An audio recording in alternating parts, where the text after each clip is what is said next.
Stjörnor helt vindringsbart hit. Jag hunger hon där skaldregn går. Regn om ström några er var sist. Börjar kallir vill ter er på se tung och med klåna till.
That's right. That's right. It's time. I returned. The long-awaited, brand new EBA is finally here. No scuff. No not productivity. No not never stopping not being productive. That's right. Today is going to be the most intense 3 to 5 hour stream of our lives. All right? It's time, man. We got so much to talk about. Holy shit. Holy shit, dude. And also, a celebration. That's right. Welcome back, everybody. Back to the stream. Welcome back to the VOD for a fantastic day, for it is indeed a brand new week. The end of a month. That's right. We have 2 days for redemption. 2 days left to meet our August goals. And you know what a month it was. Seriously, man. Computer dying, getting sick, Ella's health, just one setback after another. And you know what? The entire time, I remained hopeful that we'll actually get our goals done, that we'll actually accomplish things by the end of the summer. And you know what? Today is our last opportunity to really show that off. So I think it's going to happen, man. What's up, Dash? What's going on, Guapo? Garthan, good to see you, M14. Knight, what's going on, buddy? Venus, how you doing? Wait, hold on. I gotta scroll, man. I gotta scroll. What's going on, Ashy? How you doing? McBluff. Of course, it is your birthday. We will get to that.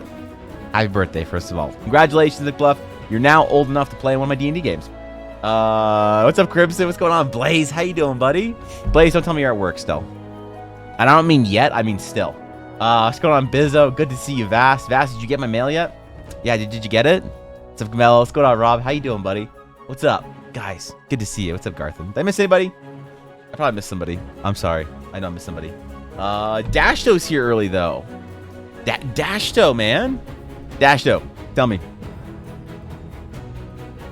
Does it look like I've been lifting yet, Dashto? All right, guys, if you don't know, Dashto's a resident power lifter.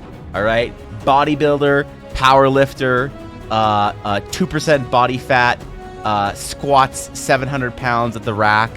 I'll look up to him, man. When it comes to fitness and health, I look up to him. Dash, does it look like do I look ripped yet? Do I look jacked? Do I got it yet, Dashto? Do I get those? Do I get the lot spread? No? All right, fuck it, whatever.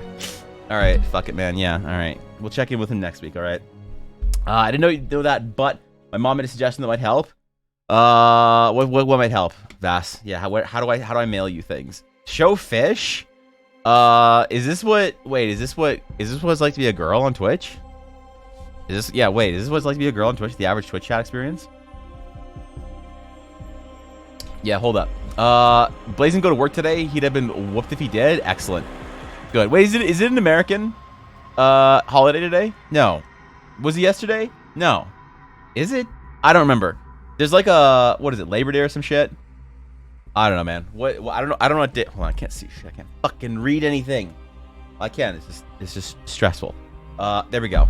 We're good. American holidays next Monday. Next Monday. Okay, that's right. Next Monday. All right. Well, then why is Blaze off work today? What the fuck? Blaze, I'm proud of you. Dropped pick and work in progress art. Wait, for what? For what? You have me twice to make up for any misses? All right, there you go. That's right. Also, listen, guys. Listen. First things first. First things first is indeed McBluff's birthday. As everyone knows, McBluff, one of the cornerstones of the Dragon's Claim. One of the absolute mad lad Giga Chads. And of course, now McBluff, you are a full-fledged adult. So what does that mean? McBluff means you can vote. It means you can fight and die for your country. It means you can drink a beer. It means... Wait, hold on. Americans can't drink at 18, right? That's just in Canada? That's just here, right? Yeah, wait. So when when you turn 18 in Canada, you go have a beer. Hold on. Can you go have a beer in America? You can't have a beer in America unless you're like 27 or some shit, right? Hold on. You can vote for the president of the free world.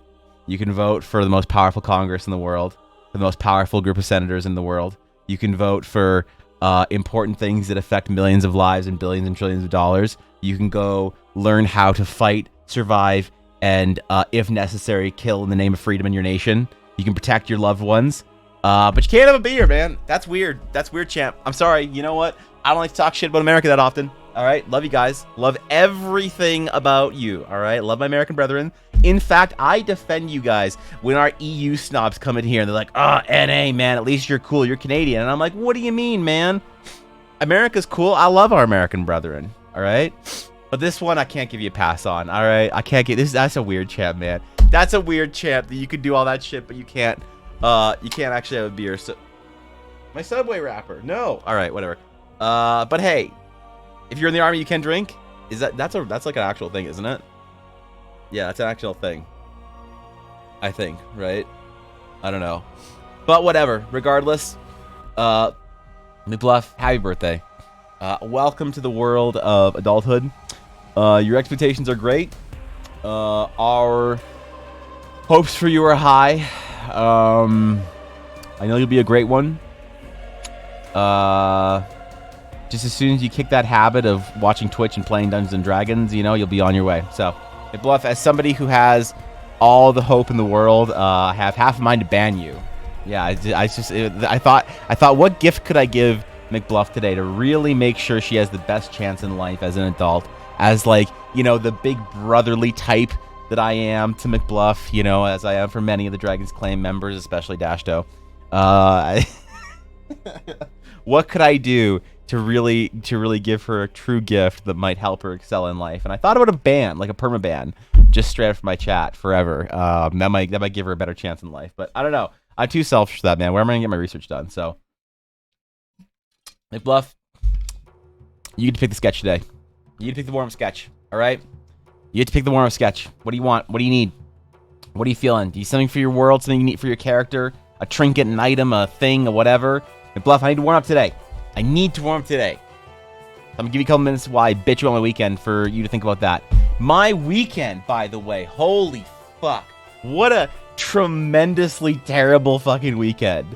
Holy shit, bro. Just what an absolute misery fest. Okay? It was awful, dude. On Friday night, I got off stream, was feeling pretty good. Had to do a bunch of, you know, had to go to the gym, work out, whatever. It was good. Ella kind of injured herself a little bit. I injured myself, definitely. That was rough. Ella's still recoiling from the COVID vaccine, all right? Hit her really hard.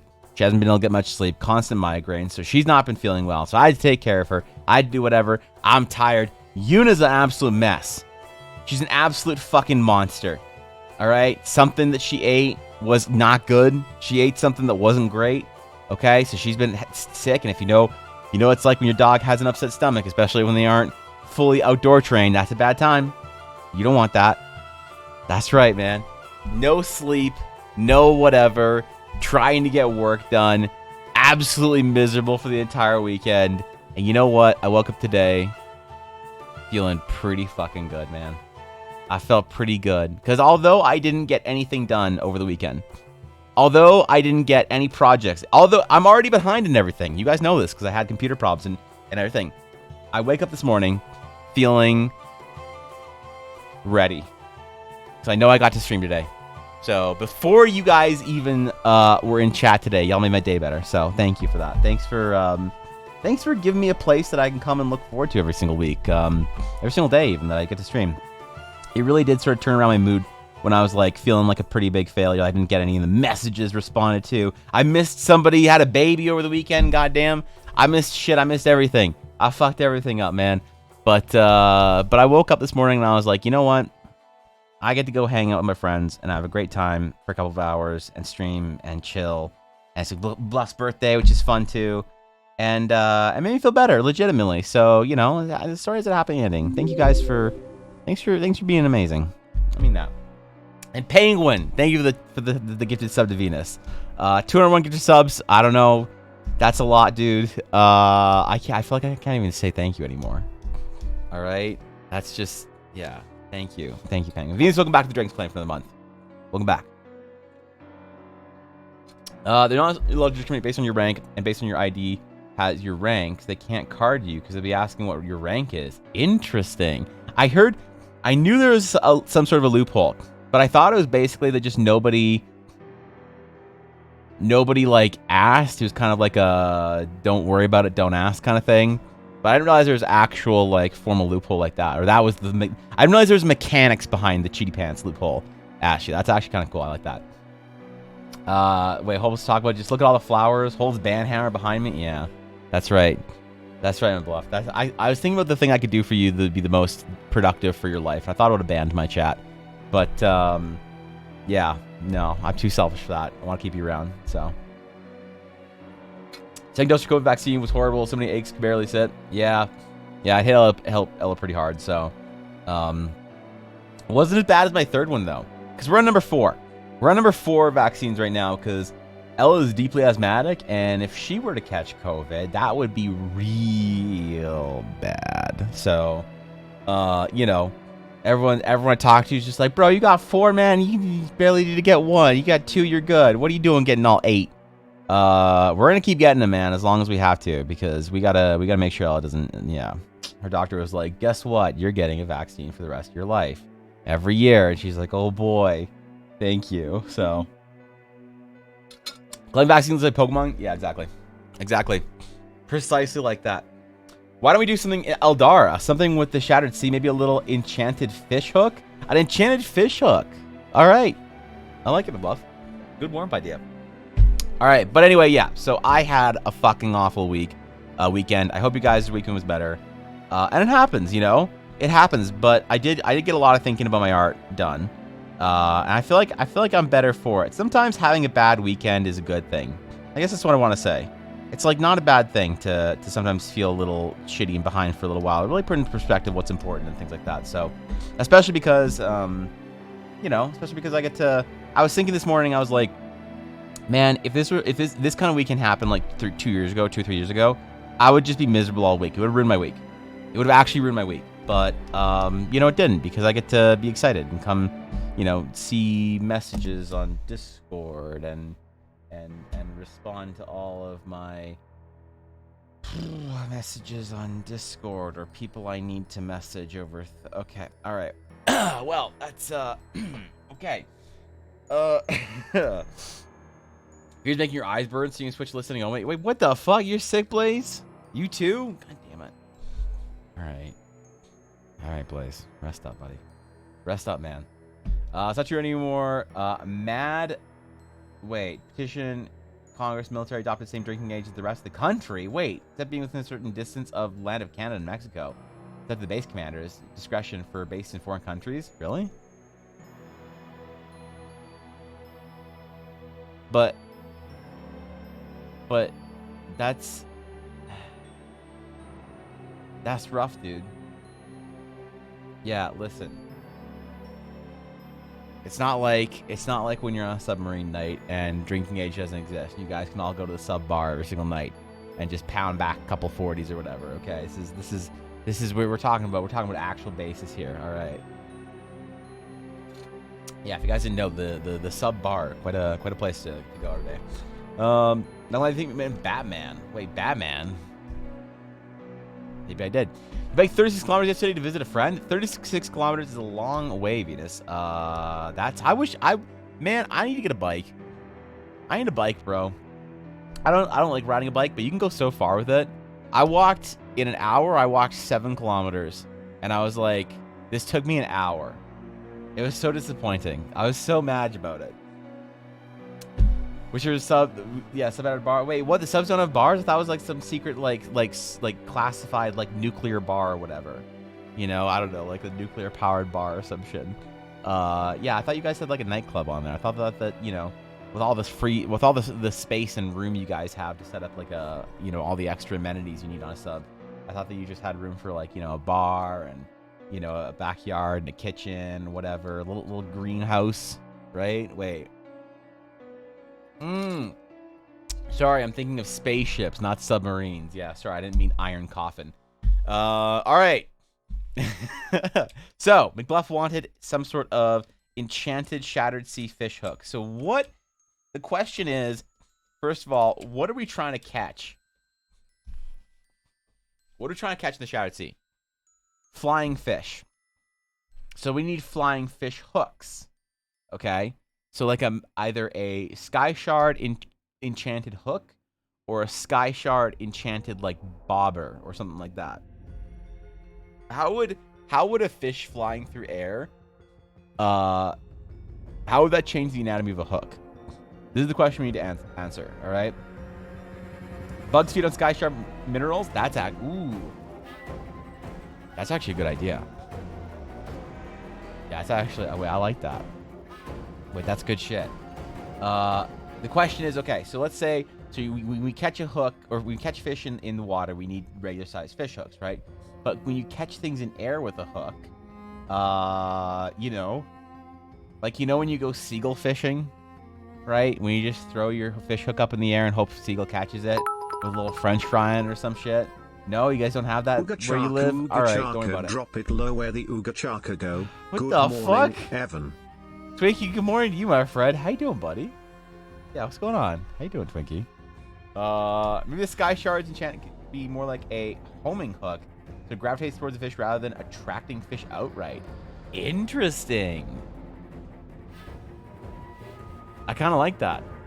Wind turbines and the fish hooks to the sky. Well, I don't want to say it, but you know, yeah, jet engines and wind turbines. You know. Had a great Twitter account last week. You posted a picture of David Tennant alongside fennec foxes that are given the same pose / expression. Super good. What is a fennec fox? And what is a David Tennant? Yeah, is this some Doctor Who shit? Is this like a weird inside joke with Bizzo? Weird fucking Doctor Who stuff. Wispy, we're doing our morning warm sketch from Bluff. All right, it's a Dieter birthday. Okay, so I'm thinking I like the idea of some kind of enchanted bobber and hook. So we're gonna do a hook, a floating bobber, and then okay, I know what we're gonna do here. So we are going to create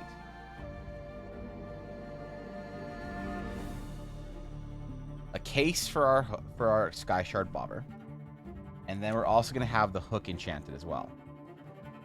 And so we know what the cases for sky shards look like. We already have our sky shard pendant, so we're going to do something similar to that.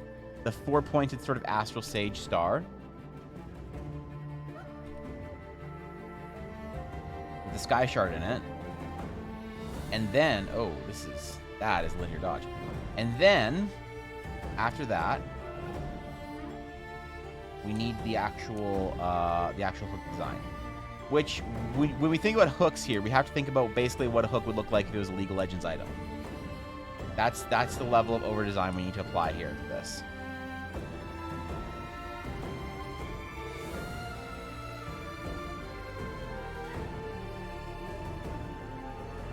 Okay. And yes, over design is going to be very important for this because it's something in the Shattered Sea. Which means that they all had an opportunity to do it chill, and they chose not to.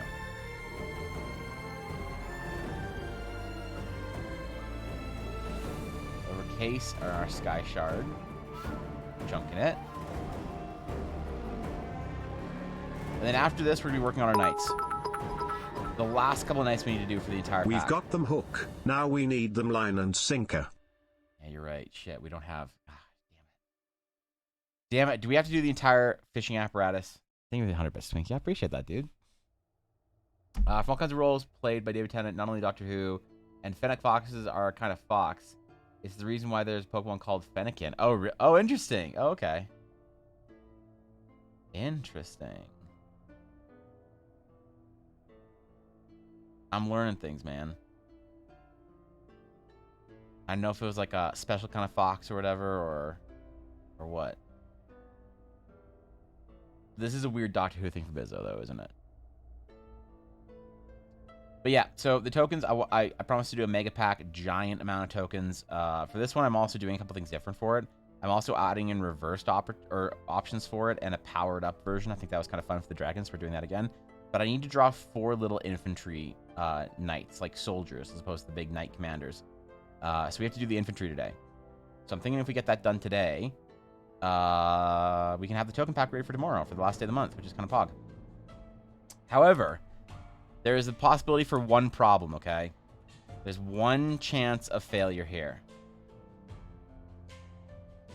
When I went to bed last night, okay, my computer was fine. My computer was absolutely fine. It was chilling. It wasn't an issue. There was no freezing, no software delay, no bugs, no lag, no whatever. This morning I woke up and I had to restart my computer 3 times to be able to get my programs to start. I logged into my computer on the Windows login screen. I did all that. Oh wait, it's Tuesday. My friend Mike just logged into World of Warcraft. That's what that alert notification was. Hold on, I gotta go check my vault real quick. Well, I'm bitching about my computer. So yeah, so I started up, would not initialize any programs, nothing. Restarted it twice, was gonna cancel stream, did it the 4th time or whatever. It worked.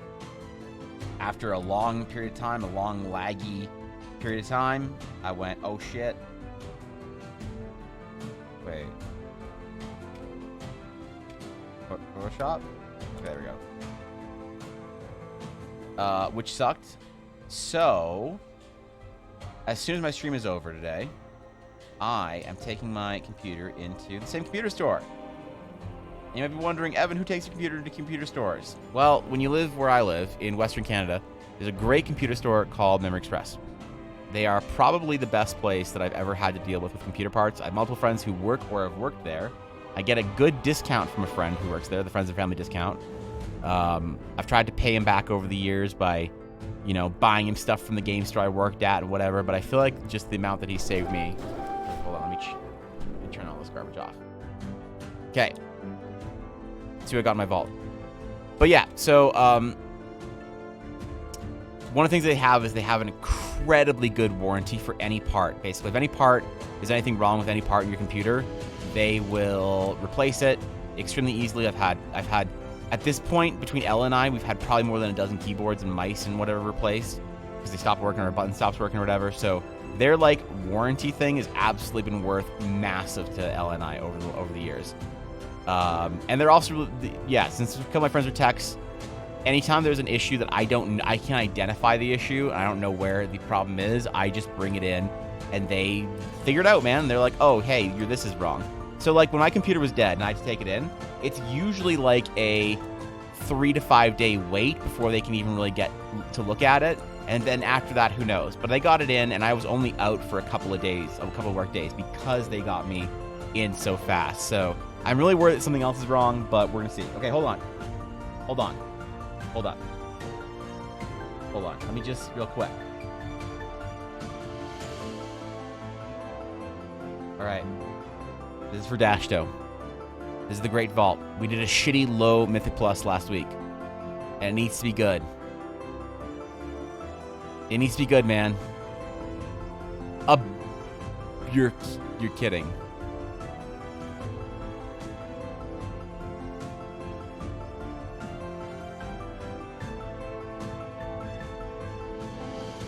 You're kidding. A belt. Okay. Okay. Thank you, Warcraft. Okay. This is what I get for only doing one low Mythic Plus last week. For not doing anything actually good. Alright. Well, there was that. Alright. Alright, that's fine. Wait. Yeah. Ah, my buttons. They were all in different places. Okay. Alright, well, Dashto, that was garbage. Better luck next time, I guess. There needs to be serrated on at least 2 sides. I agree. What are the bugs that feed off the shy shirt entity? Maybe they mute the output of the power from them. This being the case, they have... they have to be mindful and kept them off the ship occasionally. That'd be interesting. Like, you have to, like... Kind of like scraping sky barnacles or whatever, you know? Sky barnacles! Bizzle, you missed sky barnacles. So you can feeling physically like shit, but you're in a bomb-ass mood, so it feels weird? Listen, Twinkie, I'm glad. I'm glad. You need to be able to find a little bit of happiness once in a while. Even when you're feeling awful or at your worst. I'm glad you're able to do that today. But I hope you feel better soon, friend. There's puppeteer use baby duels. Wait, call them as infantry or dolls. What the fuck? That's some D&D villain shit. What's going on, 6L? What's going on? Fresh was an application install after your hardware failure. Yeah, I think so. I should have done that over the weekend. I didn't though, because I was just busy and I was like behind in work, and I was like, yeah, I'll do. I was actually planning. I was like, okay, I'm gonna figure all this out. And I'm gonna do all this stuff after, after the weekend, when I'm like back to normal and I've got caught up in my stuff and Patreon's all good and everything's all whatever. I was like, oh, it's gonna be great. Well, turns out I should have prioritized that first. So I'm hoping I just need to just do a fresh install of everything. Yeah. I'm hoping that's it anyway, but we'll see. Okay, so fish hook.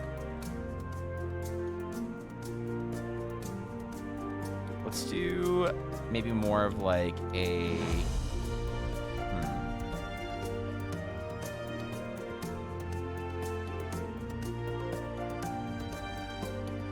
I want to do something kind of like interesting and overly designed from the book. I know that's what she likes. Wait, no, it's what I like. Shit. How'd Diablo go? Diablo's great. We had a good time on Friday night. Even though Ella was feeling a little off and a little sick, everybody who was there for the stream on Ella's channel hopefully had fun. We went late, dude. We played all the way till midnight, basically. 6 hours in a row, Diablo. We hadn't really played much since then because I was so busy with work and stressed out and whatever, and Ella wasn't feeling good and all that shit. So we didn't really play. So we were hoping to actually get to play a little bit this week and finish the journey and all that kind of stuff. But it was a lot of fun. It was fun, just like it was fun just like playing Diablo for a bit. You know, we hadn't done that for a while, and I don't know. It reminded me I need to play some more games with Ella and just like relax more with her. I think I need to prioritize being stress-free.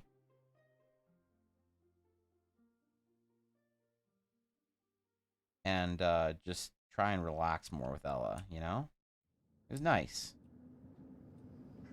Yuna was tired as shit, so she didn't work too much or anything. Because Ella had intentionally took her to her mom's, I think, that day and tired her out.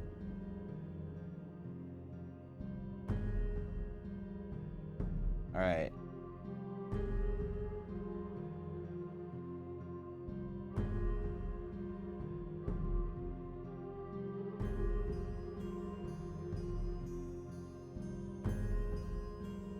Put little chunks of Sky Shard in it. Maybe there's also some of the flying fish are attracted to Sky Shards. So when you like place something on the end of the hook, some kind of bait or whatever, it seems super attractive to these fish, you know? Kind of quiet. Okay, thanks, Faye. Okay, thank you. Faye, I had to redo all my levels and everything when I had to reinstall everything. So it's been a little bit difficult to get back on track. I'm doing it manually every day now. So thank you. Oh, what's going on, Faye? What's up, Vlad?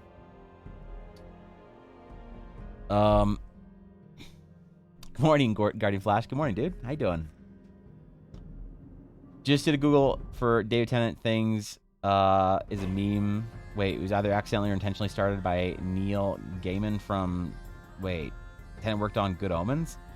I don't know these things. What are these? Dude, do I just not know any TV or any movies or some shit? Am I just out of the loop? Guys, am I out of the loop? I'm worried about a loop. What's up, Blake guy? What if the bait is something that has to be mined and is a precious resource? Oh. Oh. I don't mind that. Yeah, I don't mind that.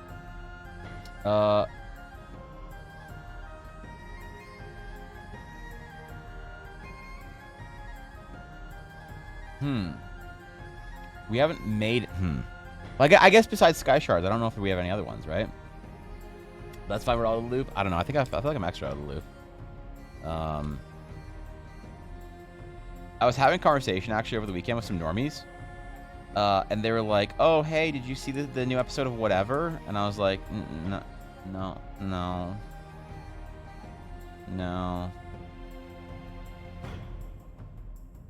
I was like, oh, okay. Oh, well, did you see this? And I'm like, no.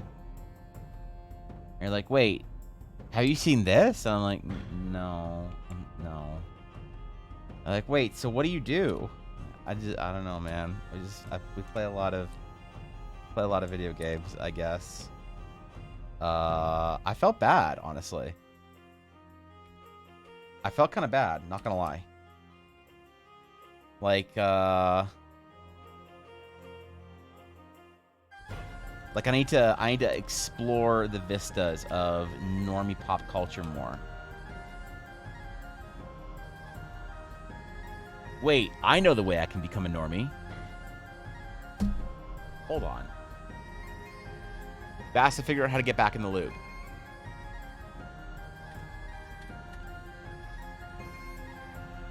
This is perfect. This is genius.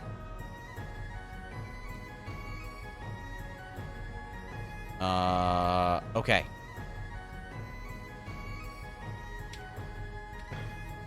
All right. Okay. All I need to do is buy some Funko Pops, and I'll be a normie, right? If I buy Funko Pops, will that make me a normie? Will that make me back in touch fast? Yeah, this is what normies do, right? They get excited for these.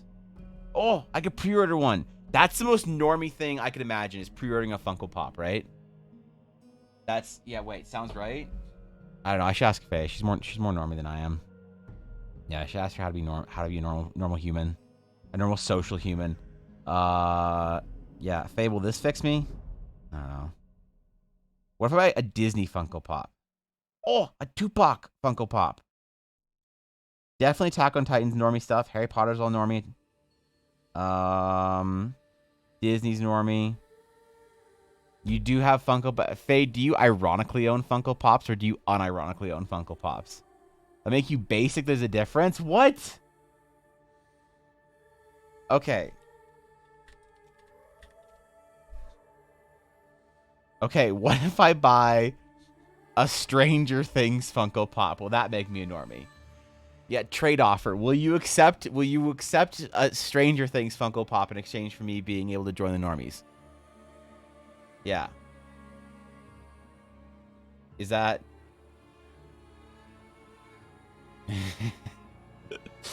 They'll see the Funko Pops and tell you everything you need to know about the pop, even if you know nothing about it. Excellent. Excellent. I bought a Funko Pop for myself since I was 15 or 16. That was like right before the pandemic or some shit, Faye. What do you mean?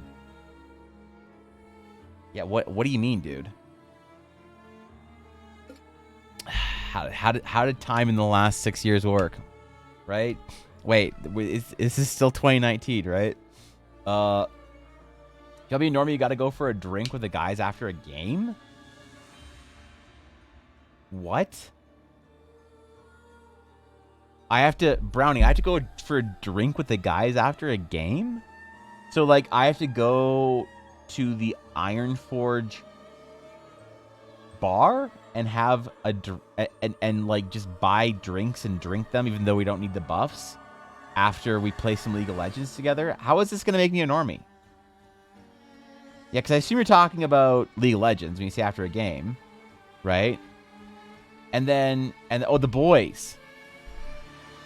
Oh, okay. But then we all need to log into World of Warcraft, because I don't know where else we go for a drink together. Oh, Final Fantasy. Oh. Okay. Oh, wait. But wait, Final Fantasy is a normie thing? Hold on. I don't understand this. What if I get a Stranger Things t-shirt? Final Fantasy. Okay, all right. Good. That's... Stranger Things t-shirt. Vans X Stranger Things. Wait. Vans wants me to pay $46... $45 for a Stranger Things t-shirt? What the fuck? Is this normal?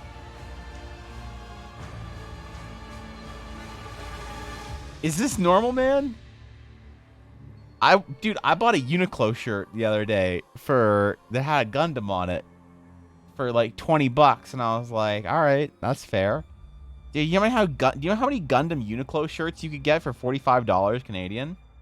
Like, almost 2. But is this then let me be at normie? Oh, hold on. I know how to be a normie. I can do it actually right now.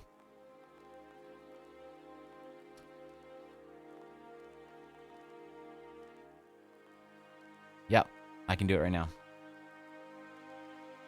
Bella Bella Porch. Bella Porch. Verify.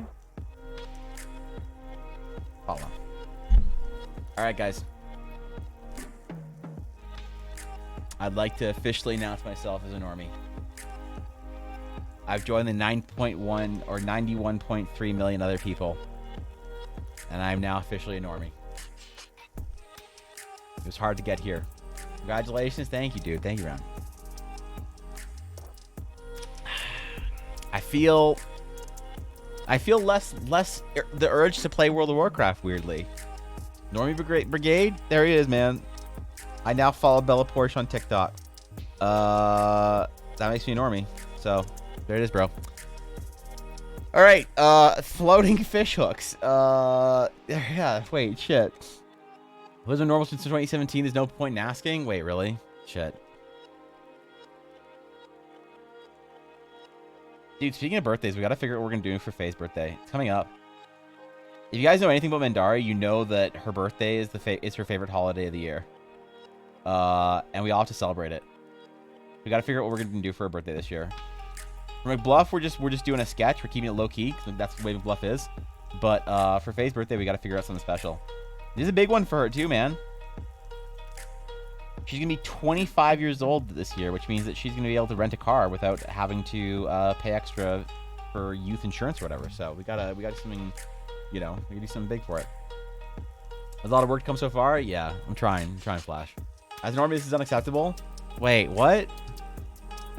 Wait, Vash, are you normie? Are you trying to gatekeep Normian? Do you know how old I am? Well, let's see. So you turned 21 the year I met you. You turned 22 last year. So which means you'll turn 23 this year. Jesus Christ.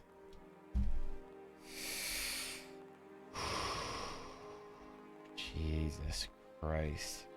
Is anyone in this chat actually older than me?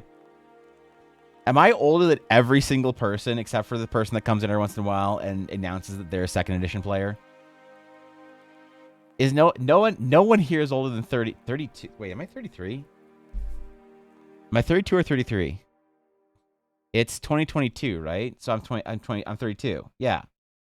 I'm 32. All right. Guapo's a month older than me? 35? All right. All right. Burger, this is just a culture check, okay? I see you two are an individual of culture.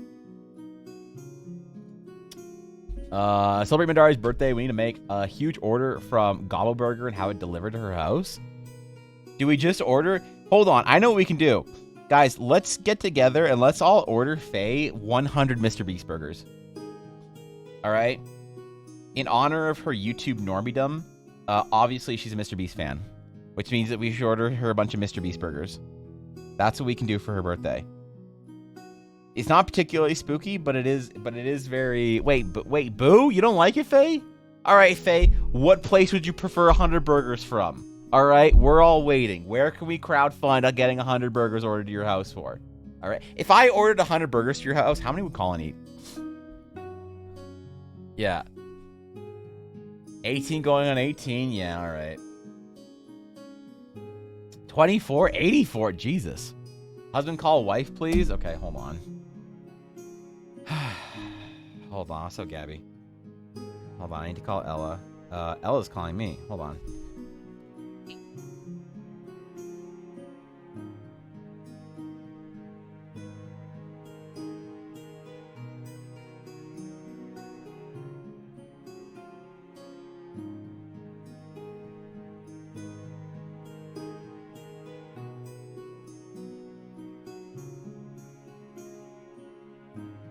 All right. Sorry, I have to do some stuff on my phone in a couple minutes here. Ella is out getting me a new phone and switching me to a different whatever thingy. So I have to be. I'll put my phone where I can see it. I'll put it right here. And when it lights up, I gotta send a text message. So I've been informed. Okay. Agent. Wow. No, we talking about burger. What are you talking about? What's the wood stuff? Since you got all the... Wait, what are we talking about? Are we talking... What are we figuring out what we're going to order, Faye? What the fuck's Mr. Beast Burger? It's a thing that you get if you're a YouTube monkey. So, if you're going to go older than me, a shit ton of fast food, probably give me Panda, to be honest. All right. All right. You wait, we don't even... I can't even... We don't even have Panda here. I wouldn't even know what to get.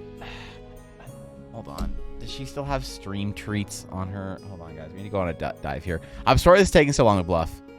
Twitch.tv/Mendari. Good stream, by the way, yesterday, Faye. I enjoyed it. All right. Twitch.tv/Mendari. Let's see. Donate, hire, merch, feed me. Oh. You're currently not live. Fuck.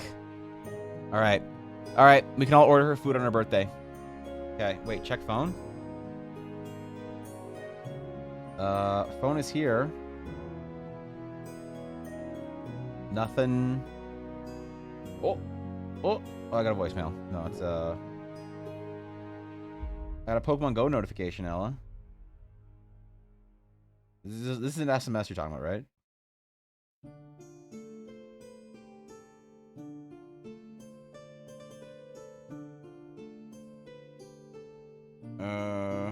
Would I recommend it to my family? No, I don't have anything yet, Ella. I don't know shit. I have my SMS open as well, so.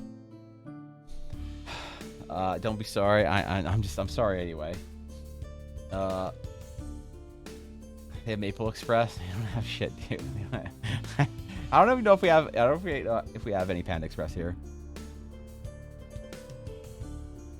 We probably do. It is real. Wait, really? There's a few Panda Express here, but they aren't as great as other Chinese food chains.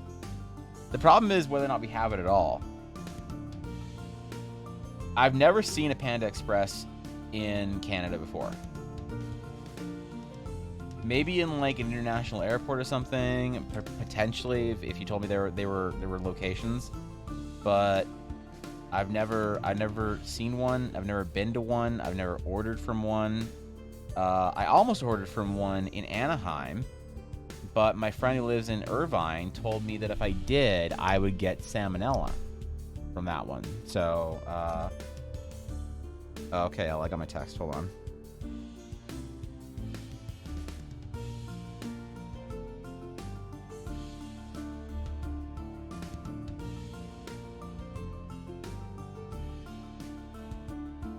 Okay, Ella, I did it.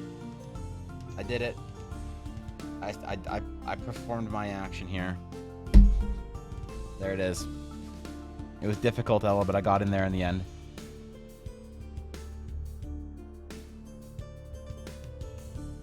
Maybe I should try and seek out some Panda Express one of these weeks. Oh, what if they have one in Maui? Oh, dude. What if they have a Panda Express in Maui? I'm going to be in the U.S. in a couple weeks.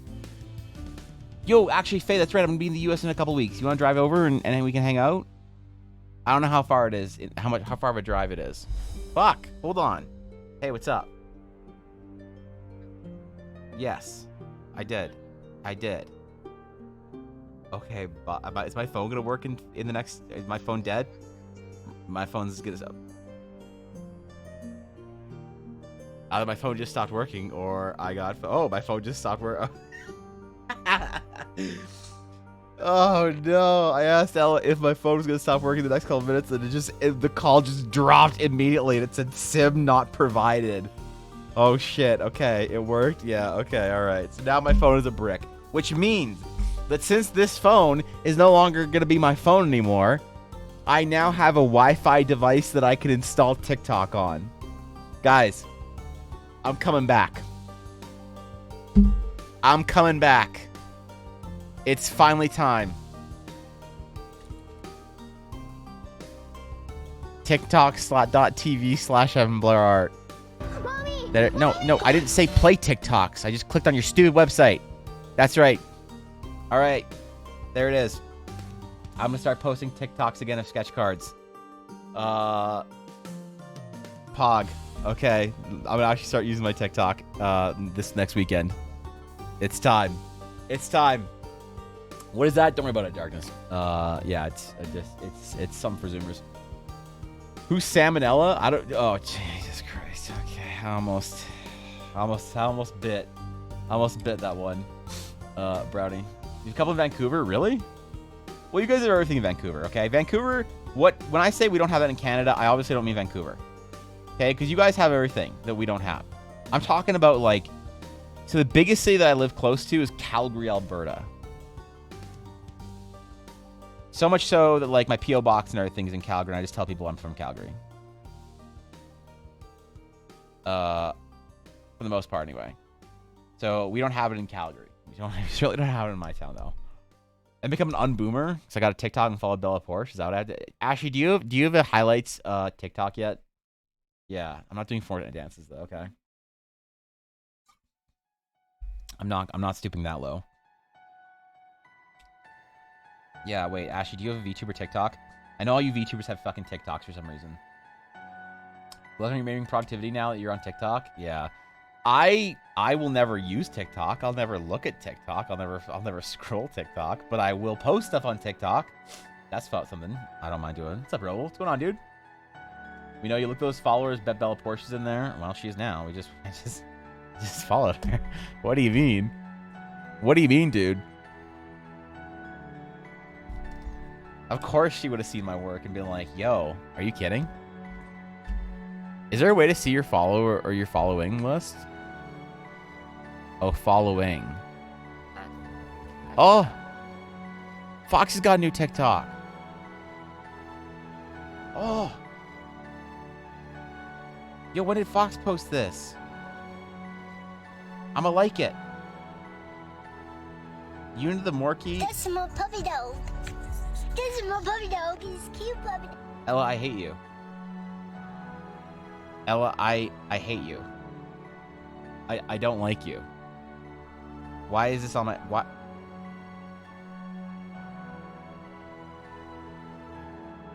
Alright. Alright, that's enough TikTok for the day. Okay. That's... yeah. There we go. Okay. Alright, yeah. Whew, I just ruined my day. What's your rating productivity? What was that? Wait, what were we looking at? Shit, I'm sorry. Gotta do 40 dances. Okay, alright. I'm caught up. So we've been sick working on DD character for a Spelljammer one shot. What are you playing, dude? What are you playing? Yeah, what is it? What are we going for? Now, we also need one other thing in this apparatus. We also need some sort of sail or kite type thing.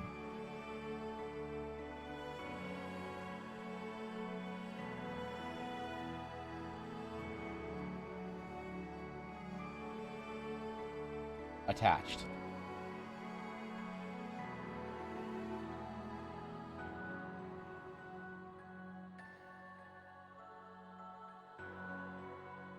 With some design on it. Why? Don't worry about it, I said. Remember all the don't worry about it I had? Well, once again, don't worry about it.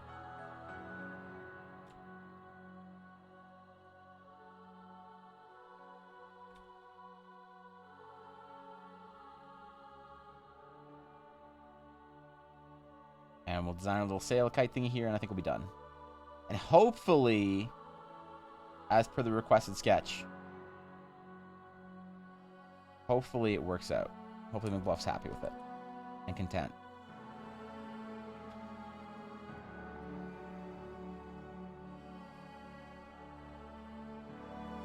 Knowing McBluff, probably not though. Considering McBluff's discerning taste. An artillerist artificer. I don't think I ever played an artillerist, to be honest. Working, looking as usual. Hope everyone is having a good day. Yeah, what's up, Svane? I'm honored that you chose to lurk here. Of all the places you could ruin your productivity with, you chose my stream. And I'm seriously honored. Oh, speaking of ruining productivity, I need to plan an event, okay? I need to plan an event, and I need some help figuring out what to do. So we need to go into the tank as a guild here and do some discussioning, okay? So first off, I'm gonna be leaving for a week. I'll miss a week and a couple of days of streams. I'll be leaving on a Saturday to go see family, and then I'll be gone the entire next week. And then the week after that, I'll be gone the Monday, Tuesday. Or sorry, the Tuesday, Wednesday. So, what that means is I'll need to find... I'll be streaming on Thursday. So I don't think I'm going to take a day off when I get back. Usually I like to do that from work, but... streaming's a bit different. You know? What's up, Bitako? So what I wanted to do is I wanted to have some sort of thing to look forward to. I wanted a special stream or something. Something that's like a little more of a unique event for the day I get back. Or the day after I get back. The first stream back. There we go. And I was thinking about a couple things. I was thinking about playing a game. Something I don't need to prep for either, like, the day before. Playing a game or doing, like, character requests stream or something. I need an idea for a POG stream that I can, like, plan. So while I'm away, I can be excited for coming back. And I was racking my brain over the weekend. I couldn't think of any idea that I really love. The game, or the game idea is, I think, the most doable or the most reasonable, but I don't know, man. I don't know if I want my very first game that I play on my stream to be after I get back from vacation. I can't, like, prep beforehand, especially if I have to find players for it. Although I could do a one-on-one D&D with Ella when I get back. That would be actually kind of fun, maybe. Watch Fox's TikTok? Wait, why? What do you mean, dude? You remember Roll20 having a pixels for art, my token, mouse cutter? I'm using Daggerfall music. Alright. Good job, Gabby. Nunculus serving alongside the Eldritch Cannon. An Eldritch Cannon? Well, now you're just trying to summon Bass. Play D&D-inspired video game on stream?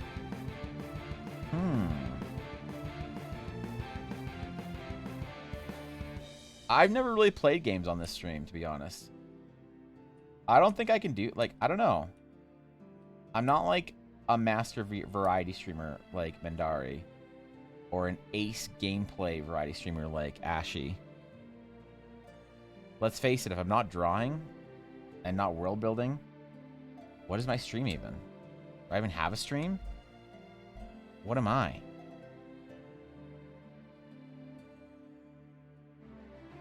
Am I even a streamer? Or am I an artist that streams?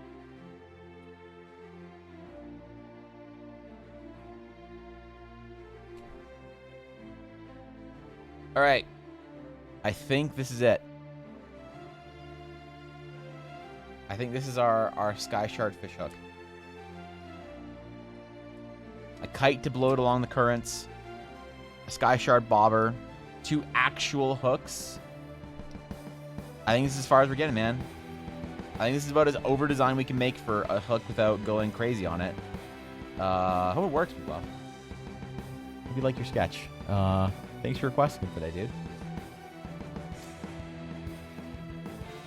I'm making it first, but without needing prep, right? It's chill hang out with Icebreaker. That's true, actually. You're right. That's not a bad idea. It's not a bad idea. Yeah. So I want to be excited for it. I want to be excited for coming back to streaming after a week off. You know? Well, anyway, welcome back, Crimson. What's going on, dude? How you doing, buddy? What's up? Nick Bluff, now that you're 18, I just thought, are you going to be streaming? Like you discussed doing some streaming a little bit casually here and there. Yeah, what are your plans? What are you planning for the final day of Smogus? For the final day of Smogus, I think we'll do some sort of Ace Dragon sketch warm-up tomorrow. I was going to try and finish this. So we could try and finish this for the last day of Smogus. But we'd have to finish it on stream tomorrow. I wouldn't be able to put too much work into it today after stream. And today we need to do the one more, nights. let's do this. So, yo, Alex, thanks for the 11 months. Holy shit, dude. Damn, bro. One shy of 1 year. Thank you for considering me your prime option this month. I appreciate that, dude. Seriously. Not for early night, kind of not great. Feeling great right now. All right, Venus, good. Go do what you got to do, all right? Don't worry. Don't worry, you got this. Whatever's stressing you out, you'll get through it. All right, so today I have a couple other things done. I have the auras. I have a couple other little floating goodies and whatnot for our nights. I have the full Ace Knight red glow mode, whatever, and the special glow to the sword that's whatever done. All I need to do right now is finish these 4 knights, 4 small soldiers. All right, and then I'll have something for every single pay. Like usually, if I can fill up half of the there we go. The page for a single month of tokens, that's good. If I can fill up double for 2 months of tokens, that's even better. Now, if I want to fill up, and I have these are already done, by the way. These just are already saved and formatted and whatever. So,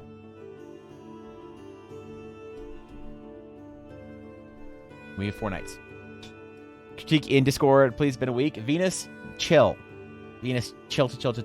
I said I'd try and get to it. I'm sorry.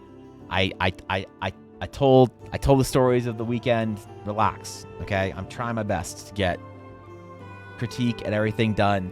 Venus, I have a billion fucking messages to get back to people on Discord. I got Patreon messages to respond to. I got all sorts of shit. I'm very behind, and I know it, and it might be a week or 2 until I'm caught up from this point. So I will try.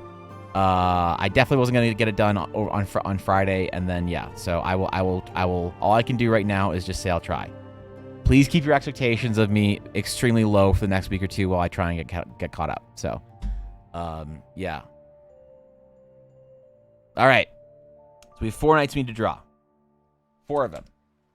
And I was thinking what we do is a smaller version of each of the knight, right? Because the knights are all big, double-sized, whatever tokens. I'm thinking we do smaller versions for each square.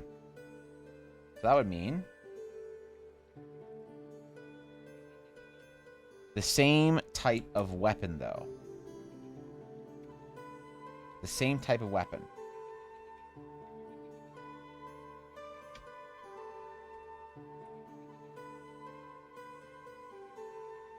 Or we can make them 4 different, just like standard soldiers. I actually want some opinions on this. Do we make them more unique knights, or do we make them more soldiery soldier boys in line with being soldiers and just do 4 different, like, sword and shield sort of like knights? Because I was considering that too. That might be better. Have just the 2-handed weapons reserved for, like, sort of the bigger captain knights or whatever, and just have the infantry be sword and shield. But I don't know. I was thinking this over last night. Common guards are always useful. Yeah, and so, like, I think it might be better to have them all almost have the same sort of setup of sword and shield, right? just little guardy boys, rather than having like big two-handed weapons for them. Just the same kind of, I don't know, sword and board vibe, right? Similar, I mean, obviously unique armor designs between each one of them, but enough where they look similar, right? Like each one of these knights has a different helmet, sword, or helmet and pauldrons and gloves, and they're all unique. And for the guards, they'd be similar. Perhaps pikemen. The reason I don't want to do pikemen, because I was thinking about that would actually be better. Definitely the shield. I was going to do a shield and spear, pike, halberd, something like that.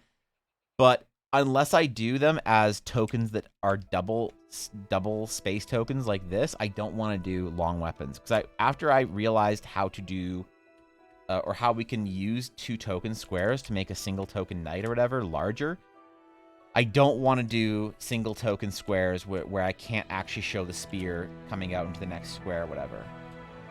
Right? That's like, I just kind of don't want to do that. So I feel like maybe we should just do sword and board. I just dude, I'll be more inactive next week because school's starting back up. Good luck, Venus. You got this shit. All right? Conquer your first couple of weeks. And yeah, when I do provide a critique for you, I'm going to try and go really in depth on a lot of things you can work out and think about. So, yeah. What's up, Thorkin? What's going on, man? How you doing? Sword and board, board and mace, board and hammer, board and flail. So do you think that they should all be the same sort of guards? Or, like, I like the idea of them having one-handed weapons, but should they all have a different one-handed weapon, do you think? Or should they all be variations of the, like, more inline guard of just sword and shields, you know? That's kind of where I'm at right now.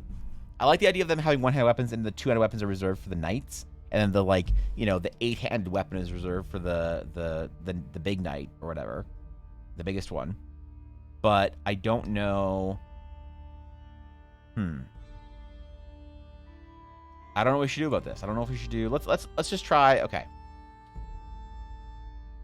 Let's try a couple things here. And yeah, once we get these done, then we're going to have our first... or our big Knights pack ready to go. And maybe, honestly, if we finish these today, I don't know if we will. Because, yeah, because I got to go drop my computer off today. I think that there's a chance that we could be done by the end of the day, though, if we work really hard. And we can post them today.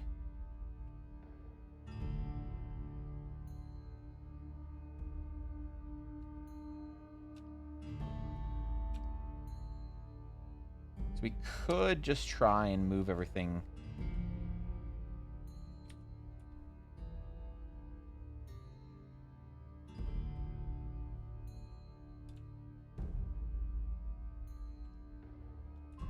Instead of sort of rushing forward like that, Bro could have his shield out.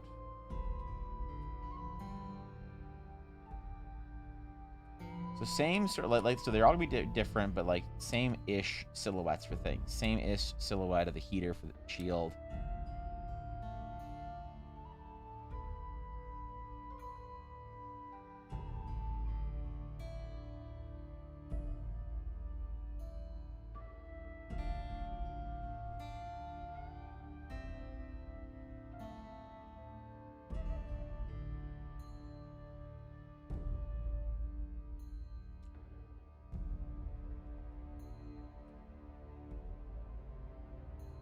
I feel like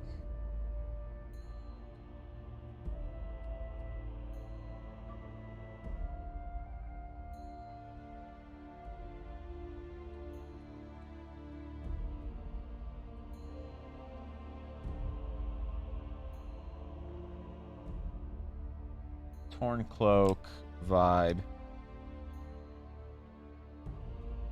And maybe, yeah, I don't know, dude. Maybe it's better if they all just sword and shield. Finish 250 boxes challenge. Thorkin, you finally finished the 250 boxes challenge? Alright.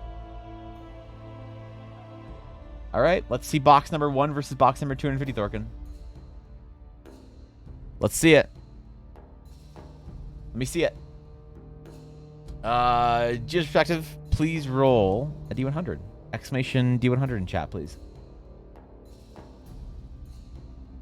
All different weapons could be nice in case someone wants a specific a type of one-handed knight instead of 4 different with sword and board boys.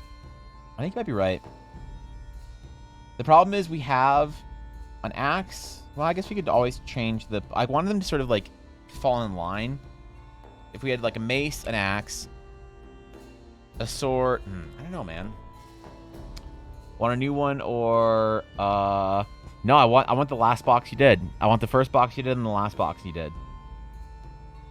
You're the character I made, the one inspired by River. I'm picking her weapon. Would be rapier good, or does River use a different weapon? Wait, Riven? Riven uses probably a rapier. Yeah, no, rapier would be good. Sword and board different poses are what I would like to see as a player. I'm dealing with low-ranking city guards. Yeah, that's what I'm thinking. Yeah, man, I don't know. I'm torn because I really do like the idea of them all just having swords. Because I don't know what to do about like the halberd and stuff. And I wouldn't want to like add in like, why does this one guard get a flail, but all the other knights and whatever all have these kind of weapons? Like, that's what I'm thinking about, just giving them sword and board. You know? 80. All right. You do not get a green dragon today, GM's perspective, but you know what? You tried your best. You almost got there. So thank you for the green dragon check for the day. We're doing well, by the way. The weapon separation indicates the skill power of the guards. Using swords takes more skill than a hand, axe, or a mace, etc. That's actually an interesting point. Yeah. Make one guard a green dragon in disguise. God damn it. God damn it. Not this shit again, Ashy. He just has a tail poking out the back of his armor? Come on, dude. I was thinking of making them actually ghosts, but I don't know. To go along with all these auras. Which, by the way, these auras look way better in-game. I already tried them out. Yeah, don't worry. They look way better on the ground effect. But yeah, Thorkin, we finished it. We finished all the auras. So the pull attack, the like the hallowed ground, and then 2 more seals that we can use for whatever we want. I don't know what. In order knights that don't use shields, they follow offense, best defense to try to overwhelm their opponents. What is the thief going to do against a greatsword bigger than they are? Shit. You're right. You're right. My entire life of using shields was a lie. I never should have rolled Paladin. I should have only played Warrior and Dark Knight. Gunbreakers don't count because they're lame. But I should have only ever played Warrior and Gunbreaker. Damn it, Dark Knight. Shit. Gunbreaker sneaking in again. Like it always does. Rev's homebrew for tonight. How goes here? We're chilling. We did our sketch for McBluff for, you know, in honor of McBluff's birthday. Now we're doing some nights. We're trying to get these done by the end of the month. Lest my tokens be late. Although I don't think if my tokens are late by a week or whatever, anyone's really going to care. As long as it. Posted 250 versus 1 to 6. All right. Hold on. Hold on. We need to talk about this.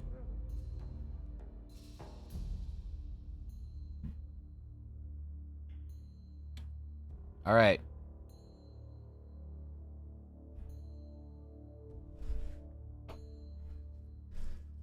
So, box number 1. Not bad.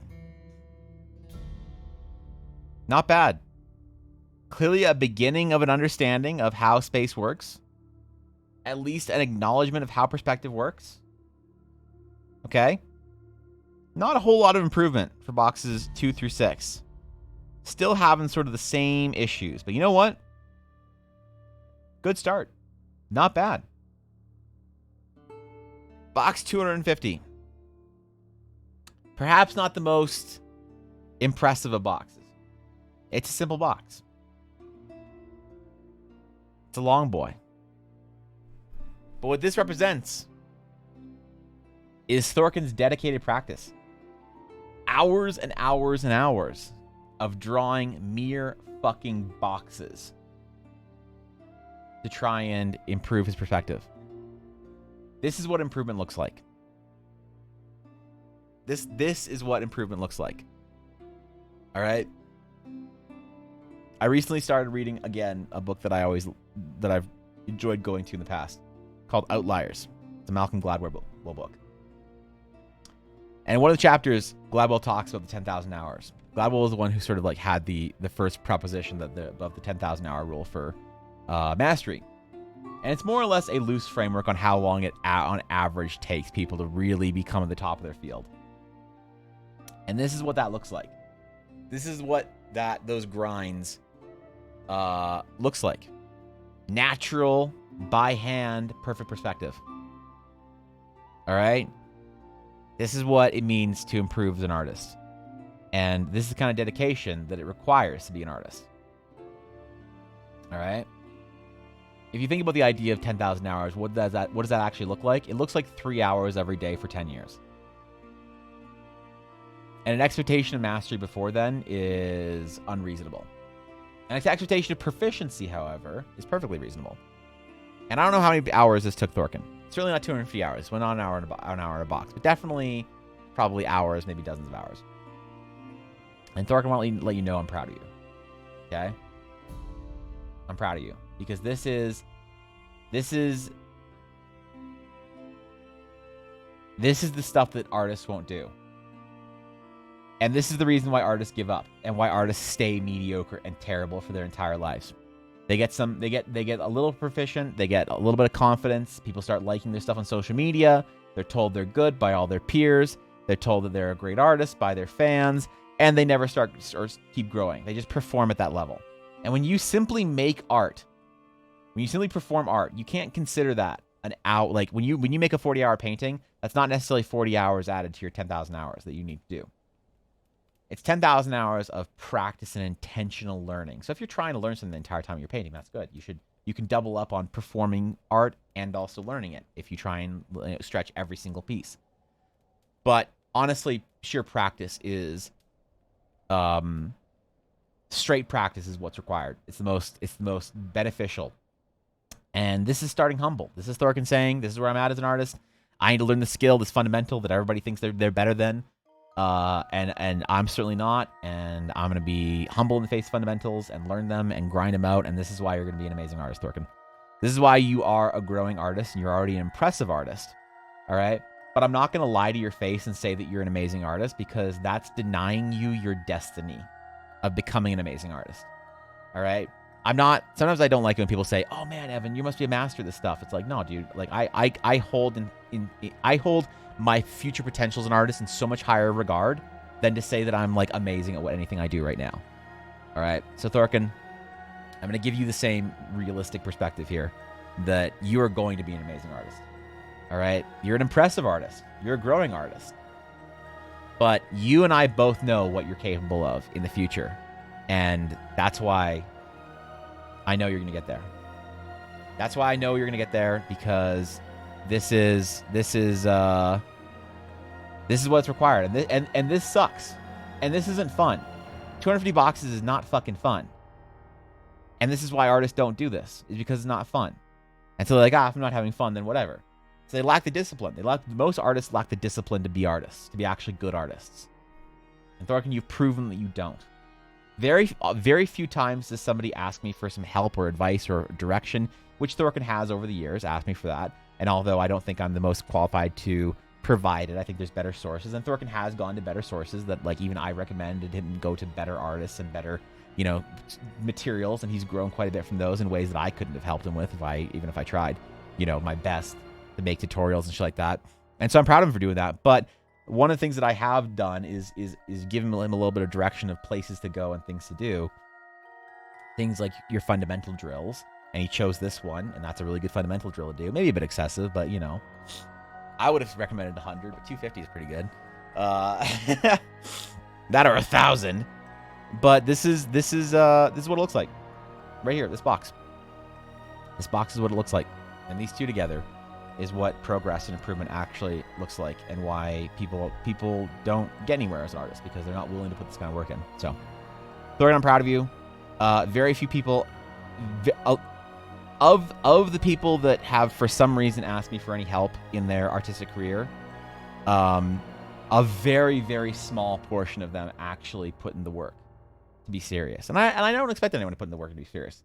Because if you don't want to be a serious artist, then who cares? Like, I'm not going to tell anybody who just wants to draw some D&D characters casually as a hobbyist or whatever, that they need to put in 250 boxes worth of perspective, or 1,000 figures to get a good anatomy. But when I do say, hey, draw 100 hands, and I'll tell you why I can't draw hands, and you're like, yeah, okay, see you in a week. That's inspiring, man. It inspires me to work harder. So thank you, dude. This is awesome. This is actually seriously awesome. And by the way, let's not forget, guys, that Thorkin has to use a mouse. Thorkin indeed is still using a mouse. So while the rest of us have better tools for motor skill precision, Thorkin is developing skills that are not necessarily inherently obvious to our human brains when we're all used to writing with our hands or with our hands and using a pencil or pen or something like that. He's using a mouse, which is a much more difficult sort of motor skill to master. So impressive, Thorkin. As always, impressive.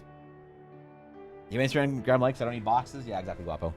Yeah, once you get 10,000 Instagram likes, you don't need to try anymore as an artist. There you go. You had a page video for a while. 6 boxes equals 1 hour. So give me a sec. That's a lot. Master's 40,000 hours. Expert is 20,000. I don't know who said that, but it certainly wasn't Malcolm Gladwell. So I don't know who the fuck you're getting that from, but sure. Sure. Why not? The best mentor. I don't know about that, Thorkin. I'm not providing you much. Thorkin, I can't be a mentor to you because you and I are students together. All right? That's the reality of it. You and I are both students together, learning with each other. And yeah,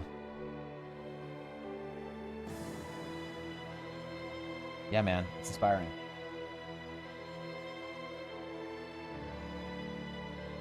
Okay.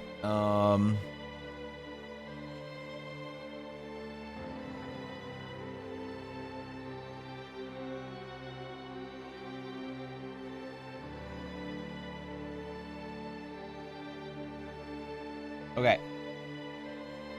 So I think that I have to make a decision. I like both the idea of them having all unique gear and then just having like sword and shield kind of thing. And I think that I have to make the choice right now, and I'm gonna choose just sword and shield because I don't. They're strictly because I if I'm doing different weapons, I'd want them to match up with the larger knights and not have anything unique compared to the larger knights. And I can't figure out how to do that. So we're just gonna do sword and shield for all of them. Make them look like guards. You know, they are the knight guards, or the guards to the knights that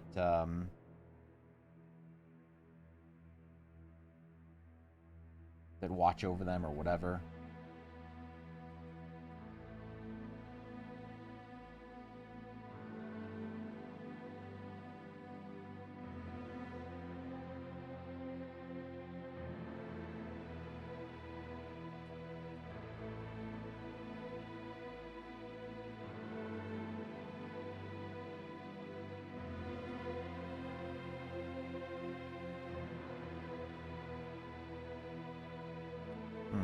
I just want to having a sword going backwards or something, you know? Peer support, exactly, dude. I'm not qualified to teach anybody how to do anything in art. Now, I don't know. I've been thinking about this. I had another talk with, I think I've mentioned it a couple of times, but I had an art director that was very influential to me. I've had a couple of conversations over the years and stuff, and thought about a lot of what they said to me and whatever. And one of the things that sort of always kind of hit me in my you know, deep into my thinking process is the value of teaching and how teaching is a good tool for learning. And although I may not hold myself in very high regard as a proficient artist, that there is still something on some level that I can teach. So I really have seriously been considering doing some kind of instructional kind of, I don't know, instructional group or whatever, but it would feel weird for me to sort of provide, you know, like, I don't know, dude, it would just feel weird for me to like provide any kind of guidance. I feel like maybe I'm overthinking it. But I was thinking about creating some sort of very small kind of like club group, whatever, where I can kind of design projects and help. But I'm thinking about this, trying to figure out how to do this for a while now. And I'm not quite sure. I don't know if I know how to make it work.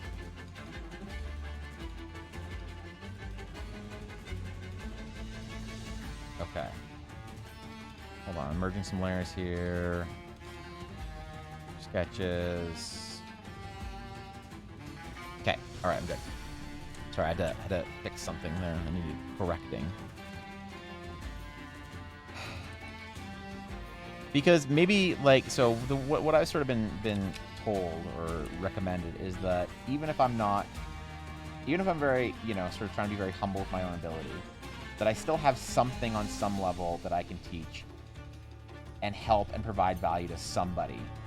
That even if I'm not a master, I can provide direction to those who are behind me. And it's hard to, like, acknowledge or whatever that I'm ahead of anybody. But, like, yeah, I mean, I do have a degree, and I have been doing this for a long time and drawing my entire life. And maybe there is something that I can provide some guidance for especially younger artists in our sort of community. And at the very least, for the more senior artists, provide more of a, like, a peer kind of experience. But I don't know, man.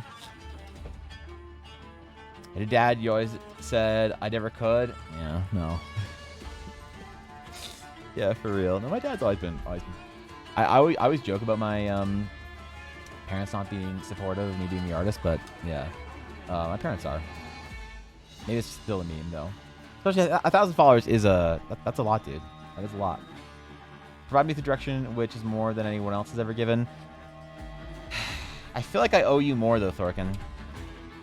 I feel like I owe you more and better. And I'm just not giving it to you. I'm worried. I'm so scared, Thorkin, to steer you the wrong direction. I'm so morbidly scared to point you in the wrong direction.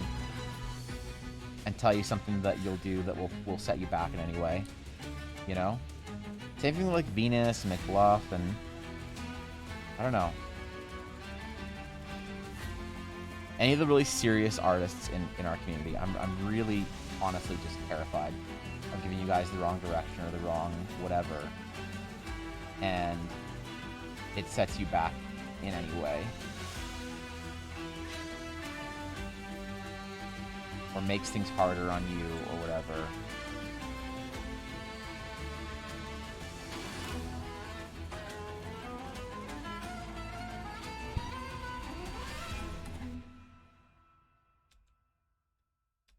Okay.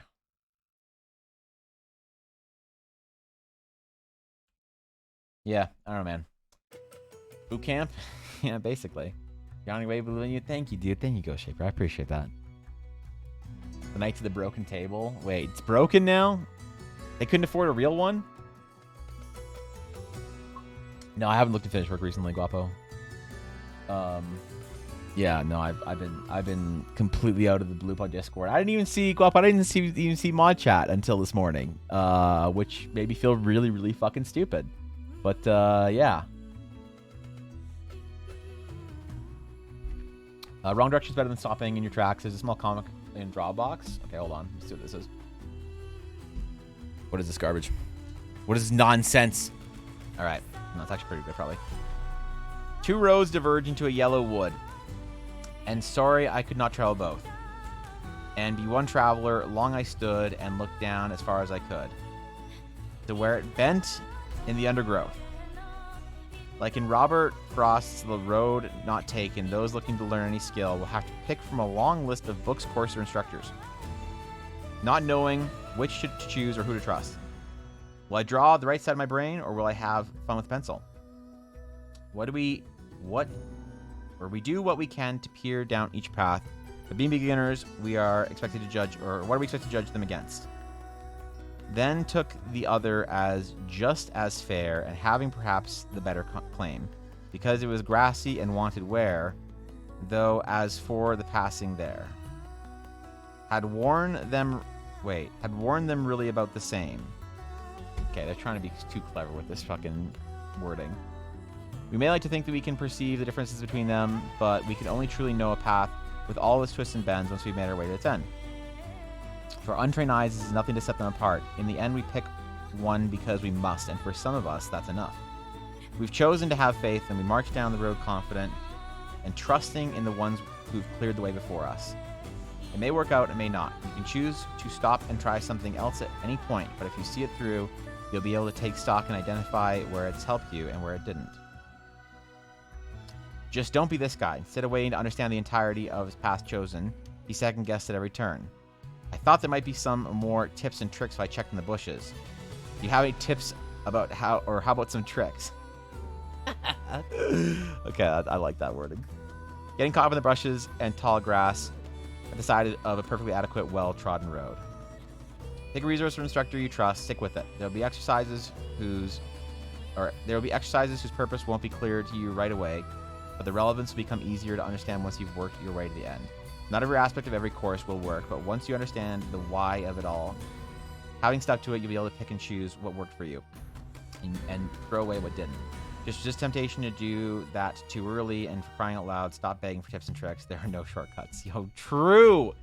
Actually true. Actually fucking true. Holy shit. What a true. That's a big true. Hold on. This is farming true lol W's. I guess there's no true. I don't have lol W enabled. Do I have lol W? Lol W. I don't have lol W. All right. I'll even farm it. This is even farm a true lol W for me. Yeah, okay, that's fair. That's fair. You know what? I think I just realized something. How about a moment of subtle reflection right now? Yeah, thanks, sorry. Thanks, Garth. A moment of subtle reflection while we draw this night. And if this isn't the kind of stuff that you like about stream, just please indulge me for a couple minutes while I talk about theory and whatever and emotional artist stuff. And we'll get back to talking about knights and shit in just a minute. But I feel like when somebody asks me for help, I have a deep responsibility to to do my best for them. And sometimes doing your best for someone is to not fuck them up.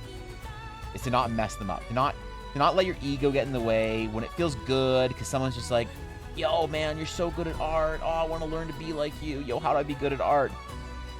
To be able to admit when you don't know what the fuck you're doing, to be able to understand when you are a learner yourself and you have no right and authority to be giving this kind of advice. And I feel like in a lot of ways, I think about this all the time.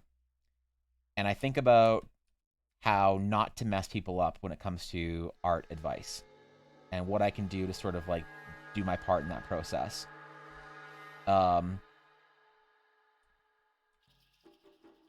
And honestly, for me, the biggest fear I have is look, if you go down a wrong path in art and you have a bad instructor or whatever, it doesn't matter. The whole idea of like, oh, it takes so long to unlearn bad habits or whatever, it's not, I don't know if it's necessarily really all that true. I don't know if it's that big of a deal. I think people like overblow it. Like, oh man, I had a bad instructor when I was 6 years old, and so I never whatever with art. Now, the true damage with bad instructors is that you lose your passion. Is that you lose your passion for it because somebody beat it out of you, basically. Made you destroy it with fundamentals and exercises and things, which is why I never tell people who want to be casual artists that they have to work super whatever hard, they have to grind every day, they have to do 80 hours of whatever, because I feel like it's detrimental. And the problem is that something that was said to me that was very profound was that that's not my fucking problem, right? And that's not my problem. Is if somebody asks you for instruction and they trust you and they want or they value something in your art or whatever that that they should be able to figure out what is advice that worked for you and what you do that might not apply to them. They need to parse that on their own. And you can't give them true instruction that's correct and 100% and beneficial and whatever all the time, But that's just not going to happen. It's just impossible. So all I can do is to provide them the best advice I can, the best direction I can, and all that. And then, yeah, if they want to take that and they grow from it, then great. And if they don't, then that's not my problem, really. As long as I know that I'm doing my best to mitigate bad advice and mitigate bad habits and not kill somebody's passion, then that's fine. But the problem is a lot of times the best advice I want to give somebody is advice that people don't want to hear. And I also have to be okay with people not wanting to take that advice and not willing to go out into the world and try with it, right? Because if I believe you have to spend, you know, hours and hours and hours a week grinding at fundamentals or else you'll never be a good artist, then that's fine. And if somebody thinks that's bad advice, then that's fine too. I can't help them recognize. I can try and help them recognize, but I can't force them to recognize what they're doing wrong in their own art or whatever. Especially when I am not an adequate, like I can't claim mastery, but I can tell you what you're doing wrong because I can tell you what I'm doing wrong too, right? But it's harder when the person themselves isn't performing the correct thing. So I feel like in some ways I need to get better to perform the correct thing to then be able to say, here's what's wrong, which is a way you can trust that somebody knows what they're talking about. Now, where I think I would draw the line, though, is I think that I would then also, if I'm willing to sort of be willing to maybe give bad advice with the potential of helping somebody out, the thing that I have to understand or be okay with, though, still, that for my own self, is maybe that would be different for minors. And what I mean by that is I can trust that an adult, fully formed human in their, 20s or whatever, that if you're at the crossroads where you have to make big decisions based on your life, which is crazy, we are given before our brains are developed. When you're 18 years old, you have to go out and make, the decisions that will affect the rest of your life, potentially putting you in debt for the rest of your life for school bills and whatever. You have to make the decisions when you're 18. It's like, bro, you don't even know how to tie your fucking shoelace. All right, you still do the fucking loop around, whatever, pull tight shit. All right. Visitors, how exciting. Yeah, what's up, Godmo? What's going on, dude? Thanks for the raid. God mode. You caught me in the middle of a discussion on theory of giving feedback that I don't really want to break too bad or too much. So if it's okay with you, I'll just say, yo, if you're not following God mode, you probably should, guys. It's a good time over there. I'm often over there in the mornings. Good time all the time. Recommend heavily, especially God mode's games, not just world building streams, but also games. Cheers, dude. I appreciate you. Seriously, thanks for chilling. Thanks for the raid. Welcome everybody from God Mode Stream. We're talking right now about, we're doing some night, first of all, TLDR, we're doing night tokens today. We're finishing off the night token pack, and this will be available to all the subs and patrons in Discord. But also, we're just talking about nights and whatever, and we're doing the tokens today and finishing off. So what I was talking about is my reluctance to give feedback to people, basically with their art. It's where you walked into it, and I'm thinking this through a little bit. And I asked my chat to indulge me for just a couple of minutes to let me work this out and not and pause from the D&D-ing for a second here. So where was I? And yeah, so I worry about giving feedback to people who are young enough that you can kill their passion, right? So when you tell a 22-year-old that they need to work 6 hours a day to catch up on their fundamentals, to become an artist that's hireable in the industry they want to be hireable in the timing period they want to be hireable in, that's an okay thing. And if I risk killing somebody's passion by they are 22 years old or whatever, and they're out of art school, or they're 18 years old and they want to go into art school, and they're like, they ask me what to do, I think I need to be okay saying, here's something that might kill your love for art, but it's going to be what's required, in my opinion, for you to become a good artist. And if that's great, if they can do that stuff, then that's great. And if they don't, they say, fuck that, that's fine too. And if they do it and they're midway through and they're like, this isn't what I wanted, this is art, this sucks, art sucks, Evan killed art for me, bad instructor, I kind of in some ways need to be able to wipe that from my conscience and think, okay, well, look, for every one person that wasn't good enough and didn't have enough heart and didn't have enough passion to get through the difficult things that art school would have done for you anyway.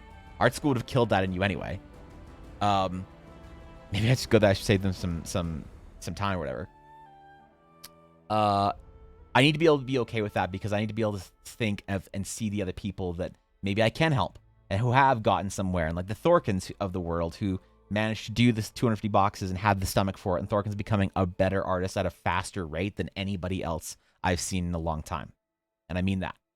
I really mean that. We all have periods of growth that are maybe Thorkin's going to hit a plateau for a little while and then chill for a little bit, and I hope he does for a little bit just so he can kind of soak in the knowledge. But some artists explode and they plateau and explode and plateau and whatever. And I'm waiting for my next sort of, growth, but whatever. it's nice to see Thorkins. It refreshes me. And the one thing I am worried about, though, is telling people who are too young that this is what they need to do.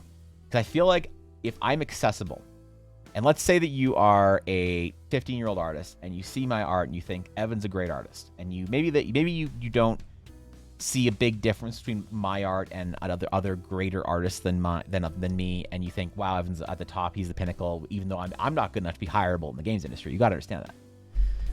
And you ask me for advice, and I say, here's how you got to do this, and you listen to me because you're like, oh man, Evan knows what's up. You know, he's a professional artist. He's got this on lock. He's, you know, I listen to him. I'll be just like, you know, whatever of the other artists like him in one day. And I tell you to do something that's going to kill your passion for art. I don't trust a 13 or a 15 or a 16-year-old to not have their passion crushed, because I think you're very vulnerable at that age because you don't even know what the fuck you want to do. All right. But I think I need to be okay, especially with like artists who prove themselves. Like Venus is somebody that I didn't want to give feedback to for the longest time because she was like 13 or 14 when she first entered our community, and I didn't want to destroy her, but she showed me that she is willing to grind harder at art than basically anybody, maybe besides Thorkin. And I was like, okay, so she can take it. And but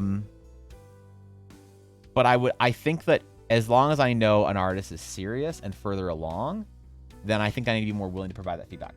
So I'm considering starting a place in our Discord where it's like a serious like art place to go. And it's like, if you're in here, you're committing to being like, to if you're going to take on you don't have to take on any project, but if we decide, hey, this month we're doing this project and you do the project, I'm going to be fucking honest if you're letting yourself down. I'm going to tell you exactly how you're fucking up, exactly how you're crushing it, you know? Because we all, as artists, we don't get better unless we get that honest with ourselves. At least I don't think. And I've been very worried about doing that kind of feedback and to teach that kind of way because I think that it's kind of brutal. But look, man, if you want to be something more than mediocre, like if you want to draw your little cartoony stuff and do the Critical Role fan art, DeviantArt style that everybody loves in the D&D community, and you wanted to get commissions for $200 a pop on DeviantArt and Twitter, and you want to, you know, do all that stuff, go for it. There's nothing wrong with any of that if it makes you happy. But if you want to actually join the like ranks of real artists, of real fucking like artists that mean something to our profession, that change and push it forward. I'm talking the concept artists, the people, the painters that are memorable. That shit's hard. And none of us are going to get there unless we're willing to grind it out like that. So, and practice and try. So I feel like maybe it's time for that kind of thing. I don't know how much interest there'll be for a really hardcore, like, improvement focused group. And teaching and that kind of stuff on my end. But I'm willing to see. So I'm willing to see. You guys have changed my opinion a little bit on giving instruction and advice. So I'm willing to say I was wrong in not wanting to give almost any, and I think I'm willing to actually do in the next couple months some like a start on a serious level doing some like actual instruction and stuff like that, and actual projects, not just fun little art building stuff, but actual like this is a project where we are focusing on this kind of stuff, and if you're not doing it right, then you know, then we're gonna figure out why, and then figure out the skills you need to, the fundamentals you need to do to build it for all of us, and then go work on those fundamentals individually, and then come back and do the project stronger. But yeah, how's the night's looking great? Thank you, Goblin. I appreciate it, dude. Seriously. 6 hours, yeah. I mean, sometimes if you want to be a professional artist, Gabby, I think that while you're a student and while you're a learner, I think 6 hours a day is a pretty light expectation. It's hard, but it's you gotta understand how many people are putting that time in without even blinking, you know. And so while we're all over here playing D&D and watching TV and scrolling Twitter, there's artists who are just painting. And that's the standard we have to put ourselves against, because when we are being chosen, when Wizards of the Coast is choosing artists, they don't care that you had a bad day or that I have, you know, that I had that nobody cares that I spent 4 years of my life depressed on the edge of losing my life. Wizards of the Coast does not give a shit. They're not, oh man, Evan, you're a really great artist for having been super depressed through part of your 20s, man. We're gonna give you a pass. We're gonna let you draw some of our cards because you're good enough considering how hard you've had it in life. You know? When I was in massive, oppressive, crushing debt, the bank didn't say, oh, your wife's having medical issues? Oh, okay, sure, man. Here you go. Here's a pass. Yeah, no, just all that debt, whatever. And so that's the way we have to look at it if we want to be professional artists. Is that this is what's required, and we might not like it. We might not like saying, oh, we got to put this much time into our fundamentals, or this or that, or whatever. Or this is how much time we have to practice a day to get. If we want to be good in like 2 years to be hireable, this is going to cost this much practice per day. That's just the way it is, man. And some artists disagree. They're like, no, man, you got to go at your own pace, whatever. Don't burn yourself out. And it's like, that's true. But also, if you want to be here in this amount of time, this is how far and fast you got to go. And that's just it, you know. Passion Crusher, yeah, all right, that's fair, Cobalt. Also, what's up, Bylong? What's going on, dude? There's no chili speedrunning lesson 2. All right, Thorkin, I'm proud of you. Maybe small interest is better. Evan would be a time commitment to do it for a lot of people. That's what I was thinking, Guapo. It's just like there's probably less than 10 people that are honestly super serious artists that would have the time and willingness to put that kind of effort in. That's easy, especially because it's all in my. It would only be a couple of hours a week, really, on my end, Guapo, because I'm doing the practice too. So it'd be a couple of extra hours to evaluate and stuff, and that also is beneficial for me too. What's going on, Sienna? Paid enough? Would you do my commission live years down the road? Maybe. I don't know. I only. It's hard to commit for years from now, Go Shaper. It's hard to say what I'll be doing. You know. Hard to say if I'll even accept commissions in a couple of years. First, make the channel invisible and add people manually who you approve of. Yeah, I don't want to say it'll be invite only, but it's going to probably be invite only, Guapo. It'll be like, hey, this is the thing we're doing. If this could be really hard, and if you want to come join, you can. But I don't want it to be just like a drop-in thing, you know? Yeah, but you're definitely right, Guapo. How to describe you a professional concept artist? That means a lot. Thanks, dude. So down, I could draw an action pose without tracing a couple times, even straight to figure. Yeah, I mean, that's okay, Gavi. You're going through your process. You know, gotta work hard. Now, that's true for pretty much all creative and friend fields. Writing is slightly different due to the medium, but in the core, still the same. Yeah, I mean, it's still got fundamentals. It's still got things like that. It's more accessible, I think. The more accessible a field is, sometimes I think the more we don't accept a high bar event, like the high standards of what you're supposed to do. It's like everyone can pick up a pencil, so no one likes to hear that unless you're willing to sort of take a professional's mindset at it, you're not going to be actually like really good. No one likes to feel like that unless you're sort of willing to, or unless you can put the time in that like is required as a creative to write, that it's gonna, you know. But there's a big difference between people who do it casually and people who do it professionally. And it's a mindset, it's a mentality, it's what you're willing to do, it's what you're willing to sort of suffer through, and how much that act of improving is considered to be suffering, and how much of it is a joyous, bloody mess where you're getting stronger, you know. And like I've really been thinking about that, about how much it sucks to do stuff in art, but how much I should like be going towards the thing that sucks. Honestly, I know it sounds tacky, but from working out so much in the last month, it's reminded me how valuable it is when something fucking sucks.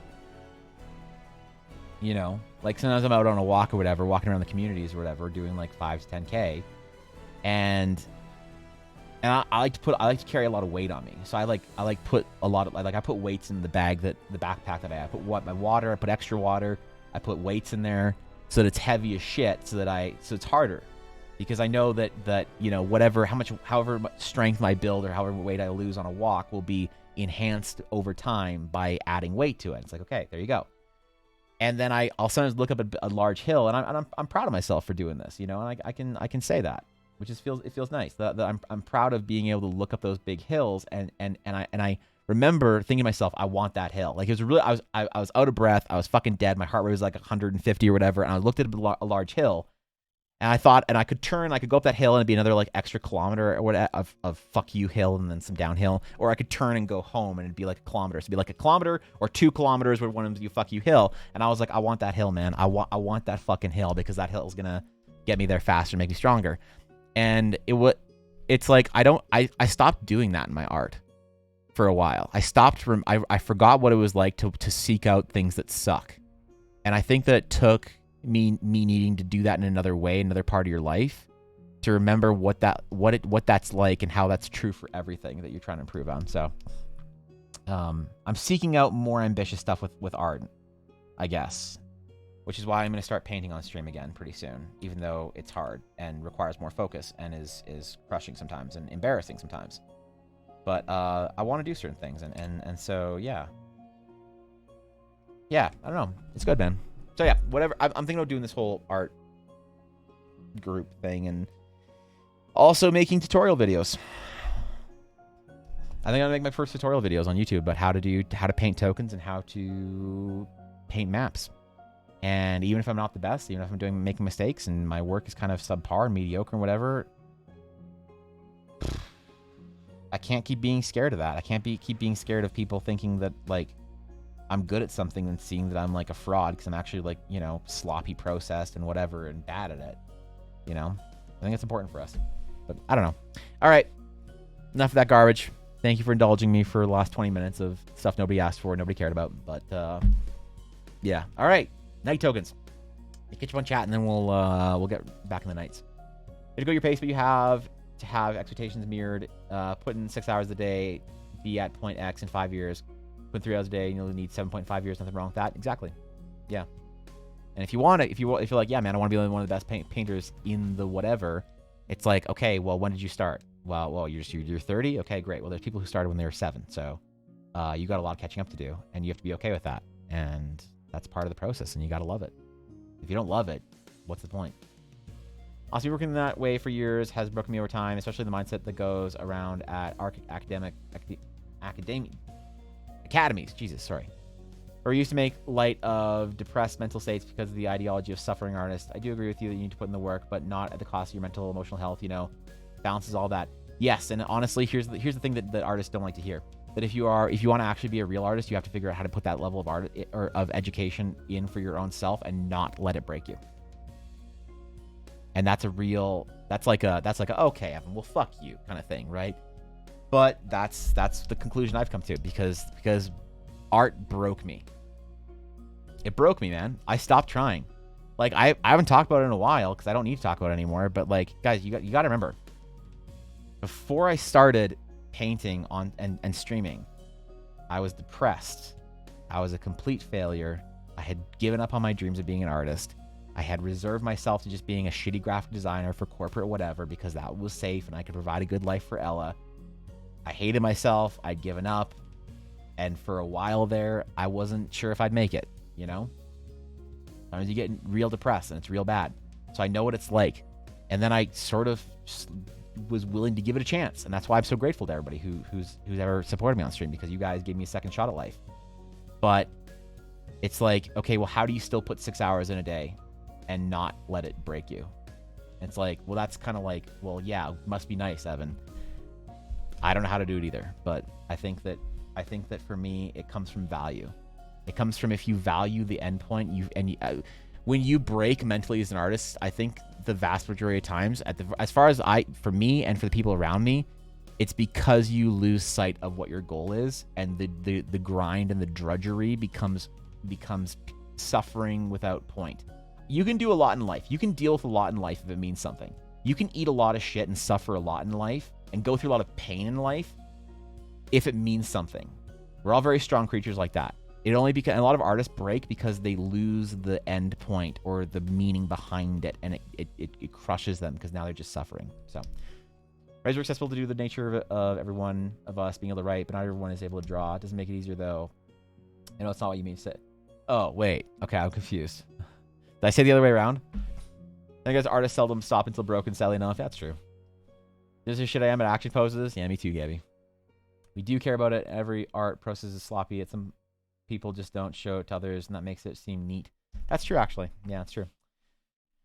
Again, man, you're an inspiration for me and probably everyone here who enjoys watching your work. At the moment, in my eyes, you be goals, my dude. Thank you, Sienna. I appreciate that. I'm fighting the urge to tell you to set goals from better artists, but hey, I did anyway. So, all right. We've caught up on chat. We talked about our nights, or we talked about our art. I ranted and monologued about things that nobody cared about while doing these sketches. One last thing. Sorry. One last thing before we get into nights. I promise. I know at least 7 people are like, okay, I'm out, dude, if you don't fucking start talking about D&D shit again. One last thing, though, for the artists in chat.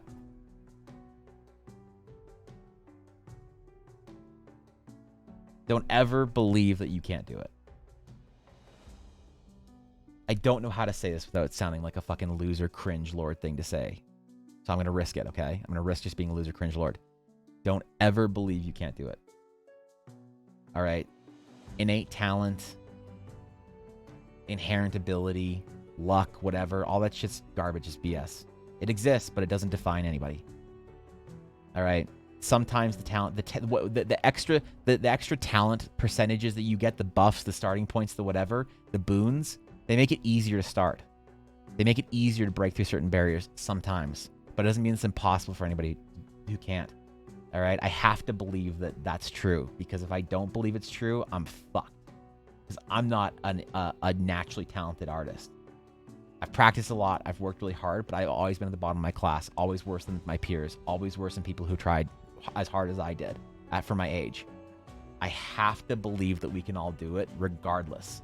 So when you're in that process and you're dealing with that level of suck, just don't fucking for a second let yourself think that you can't do it.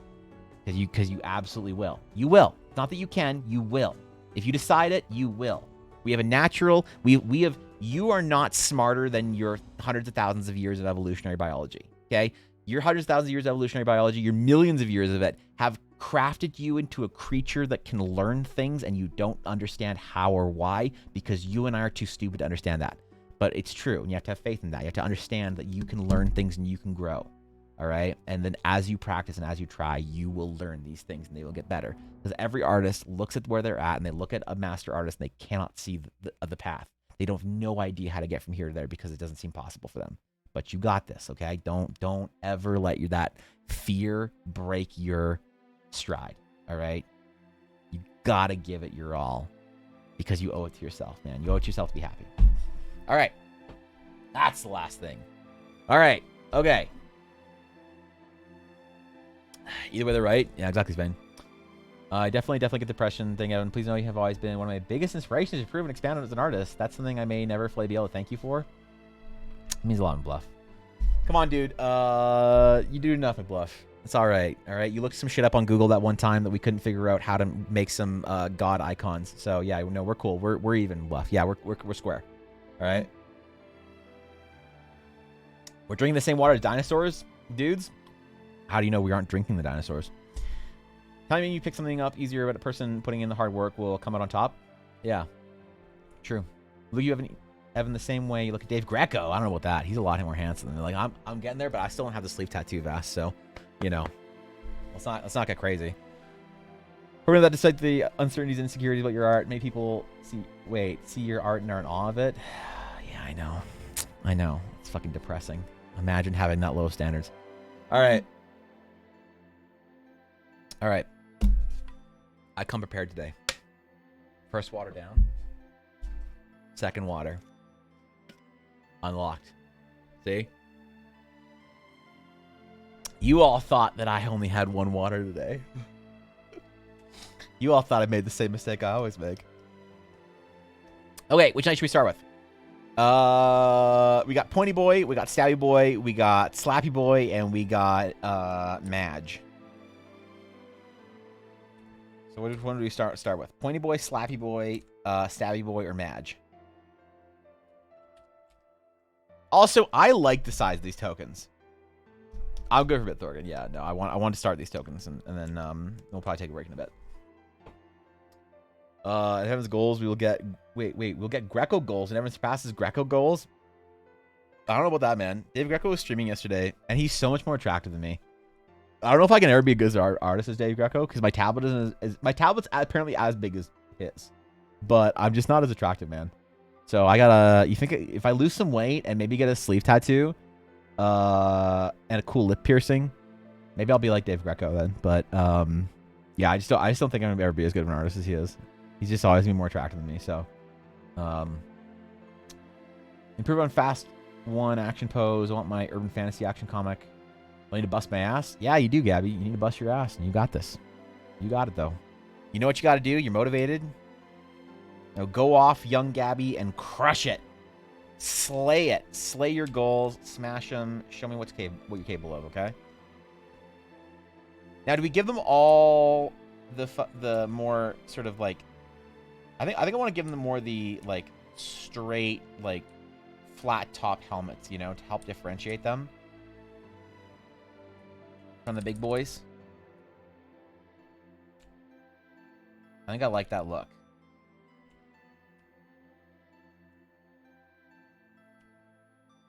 All the kind of the cross guard, whatever. Oh, this guy.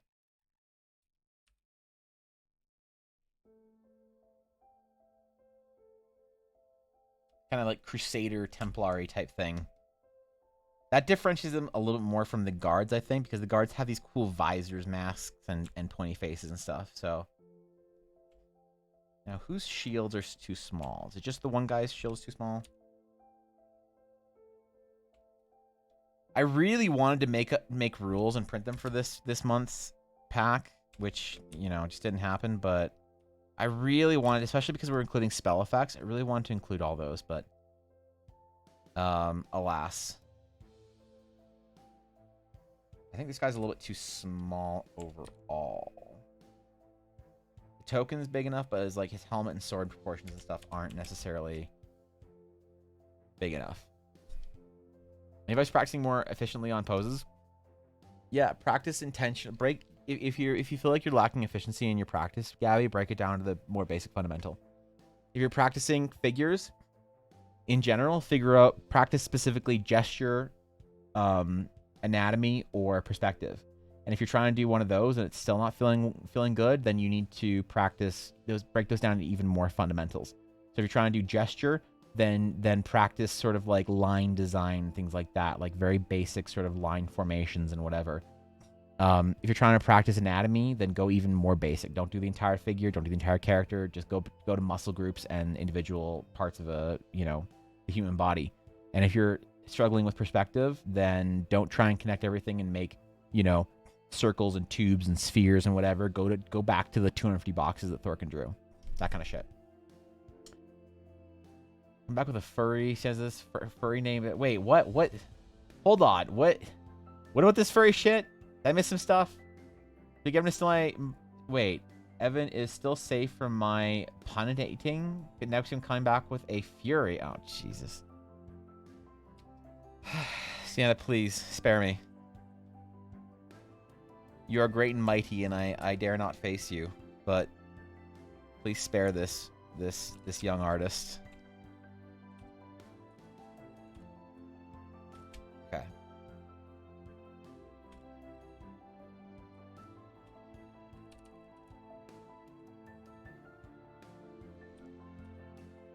And just remember, as an artist, never, ever, ever accept furry commissions.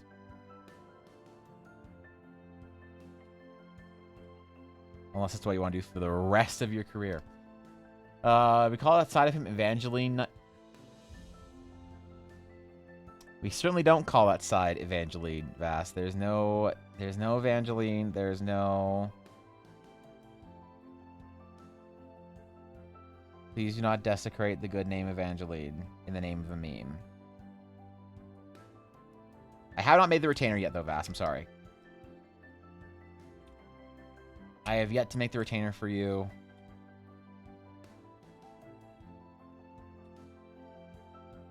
Oh my god. Motor skills, please. There we go.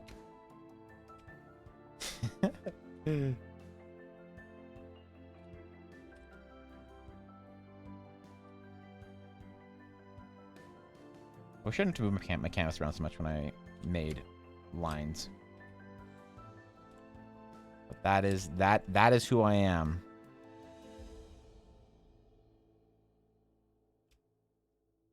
Oh, okay, I made a sketch copy. I'm gonna delete all my sketch layer. That's not my knights.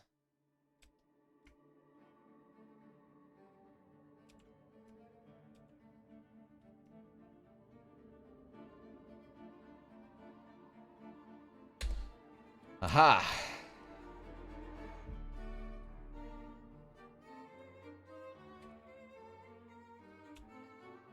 What this allows me to do is delete as I go.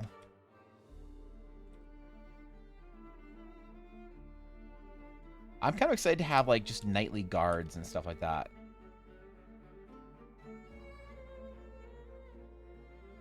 I've been wanting to do, like, a guard set of tokens for, like, a knight's guards, armored, whatever, for a long time. It's actually, I think, one of the first token packs. Like I'd imagine doing a big dragon, doing my guards, and then also doing, a heroes pack. So this year I'm now hitting the bucket list of all the token packs that I wanted to do. So it's pretty cool, man. They add that to the never ever have animal logo.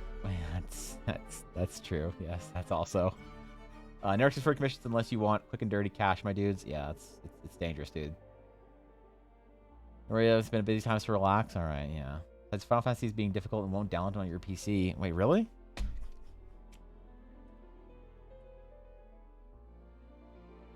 Huh.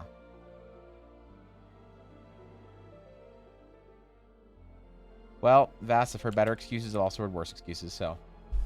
Yeah, what's up, Mark? What's going on, dude? How you been?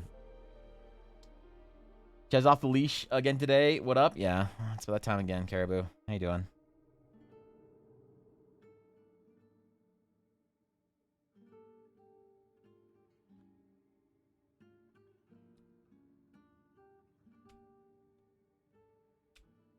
All right. Super thin visors.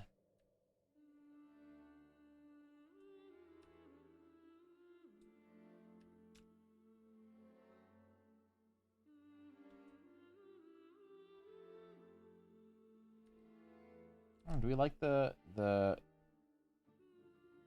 vibe of the flat top helmets? I think so, right?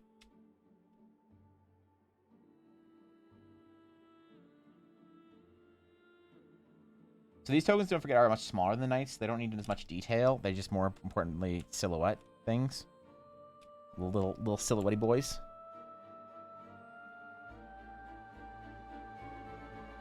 I think I'll still do the cloak around their neck, though, because that was important.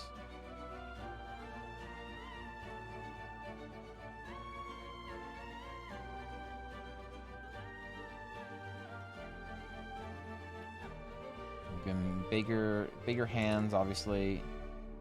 I always make things wider and larger on the hands and weapons side of things.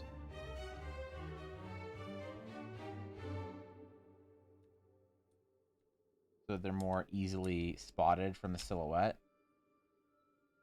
Because yeah, let's not forget that you need to be able to look at these tokens from really far away and still have them look decent, right, or proficient. It's going for work. How you doing? I'm chilling today, dude. I'm chilling.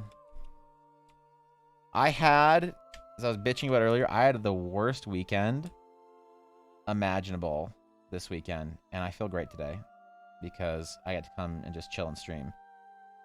So I'm feeling pretty on top of it. I'm feeling good.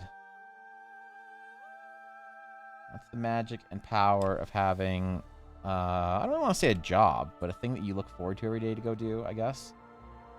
People you look forward to seeing, you know? So we can go about 3% into the download and it gives me an error message. What? Why don't you... Why don't you... Wait. Why don't you get some Starlink in there, Vass? Was this the South African internet not up to standard? Yeah, can you get on some of that Starlink? Now the guards always sent to do night duty instead of the Maw. Yeah, it's unfortunate. You work on the GURF Stone Age campaign, just eating sandwich and resting? Oh, that's right. How far? You've been working on that for a while, dude, I think, right?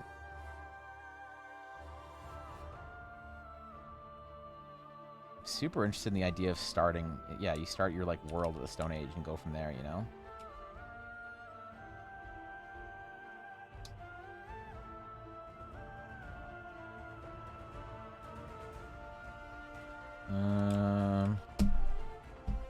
Hold on, where do we put some rivets on this?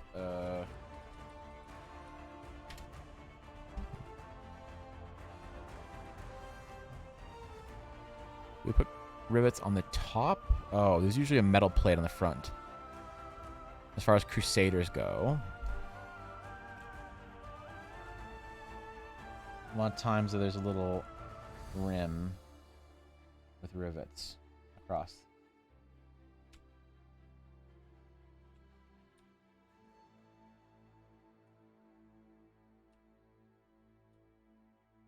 There we go.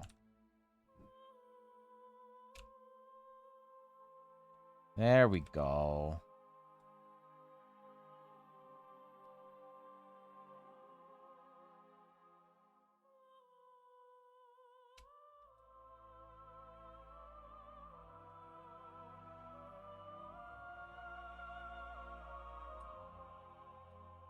I need to give them each a little bit of identity.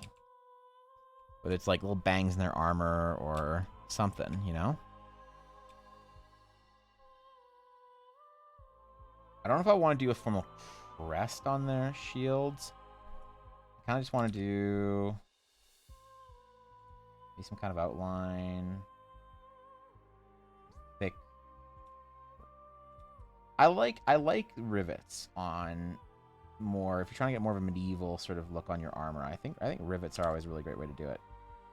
It sells that sort of traditional construction, I think.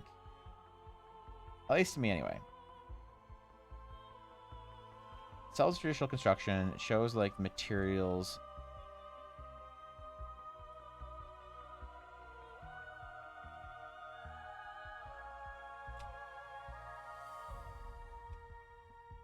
And it'll help add a little bit, because, like, you know, I like to do this brassy gold trim on these guys. So maybe we'll do, like, a brassy gold trim on the shields. And that'll kind of help it bring more than just gray and red into these. So, Skynet? You're Skynet? No, not Skynet. It's a Magic Girl shit. Starlink? You know what Starlink is? No, it's the satellite internet that SpaceX does. Got players who need to flesh it all out.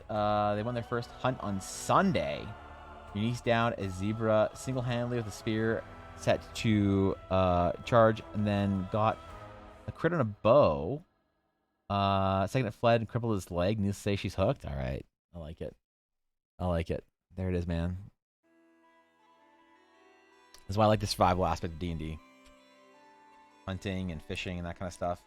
I need to make... Okay. One of my projects, my dumb projects this year that I want to do is make fishing fun in D&D. Like, I want to have a fishing system. Or I was thinking about, okay.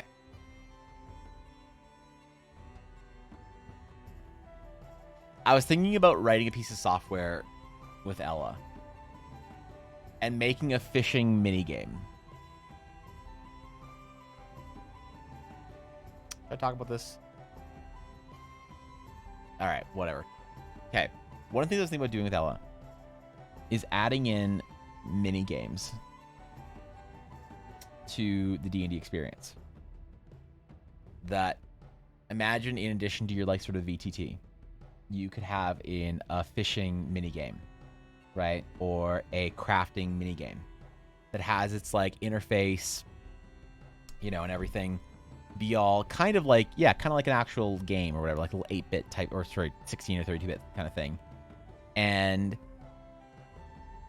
you would be able to like sort of use your stats and do rolls and shit like that. And then your DM could say like, okay, you get like 6 attempts at fishing or whatever.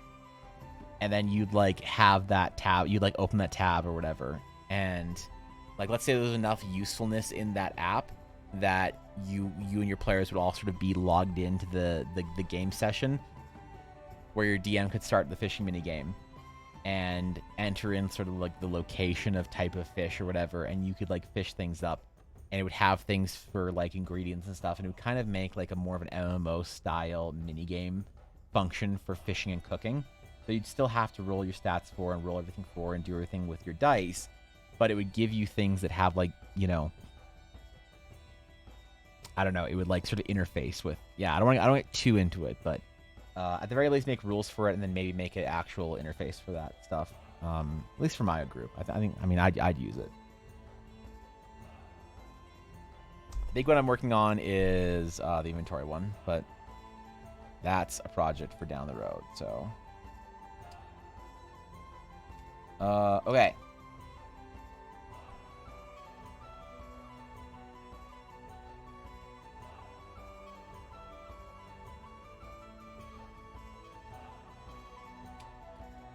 The swords. I think I want all the swords to be the same, and they're all about the same perspective-ish. I think maybe I'll make one sword and then change it around for each perspective so it's at least the same, you know?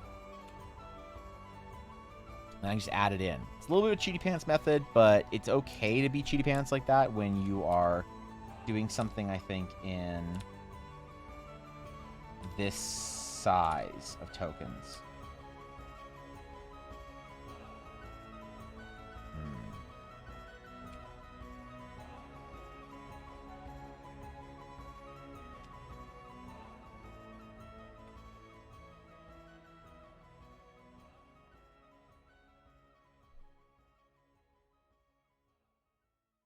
Do want to still have a bit of design on it,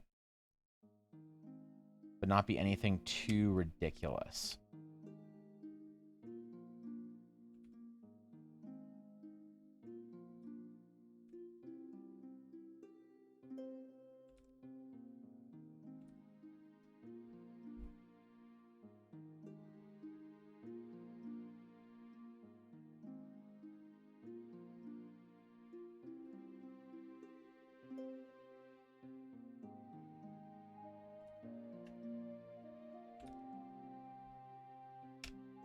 And then all of them will have the same sort of sword, just different perspectives on it.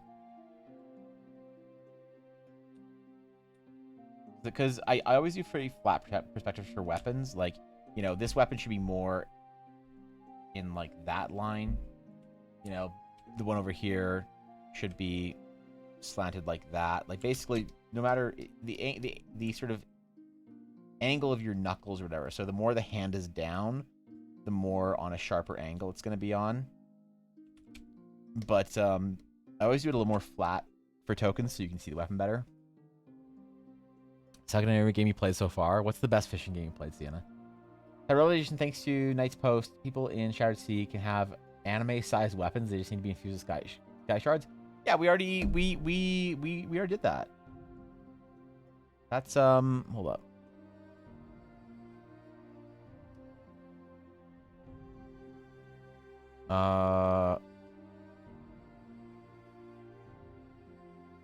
So, for instance,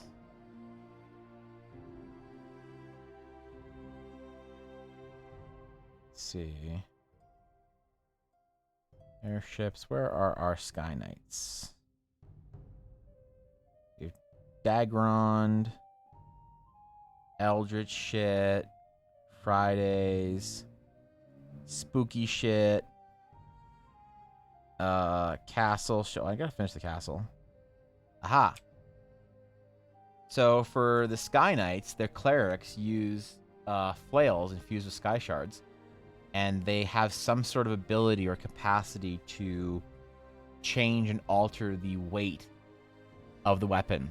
And so I imagine there being these big, like I imagine this like big hammer that basically like is a Jace hammer or bigger, that has some sort of a trigger on it or whatever that you can sort of like twist or like push or squeeze or something that ends the enchantment, the levitation, like interrupts levitation enchantment. So as you're like mid swing and as you're at the apex of the swing, you can like end the enchantment and basically just drop this massive hammer on people.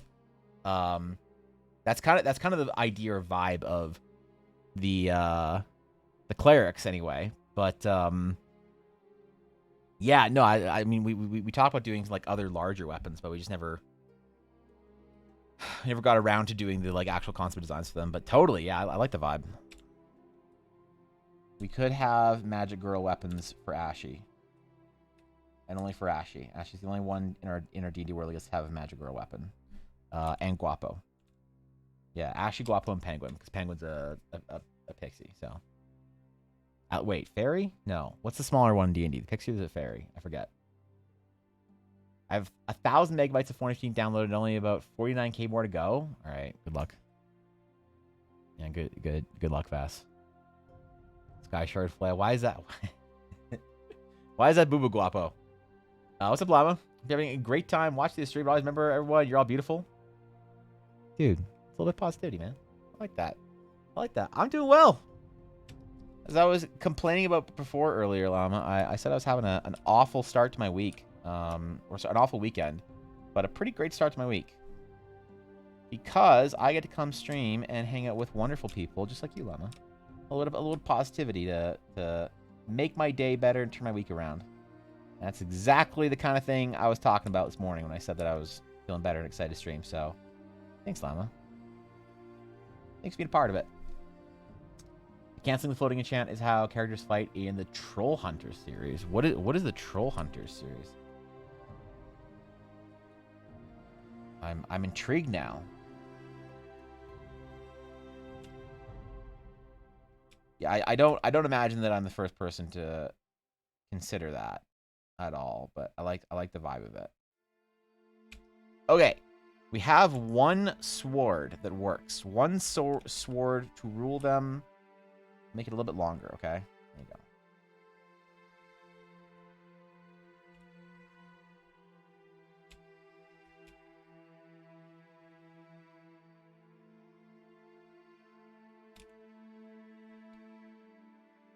And the knights themselves can sword very swordly.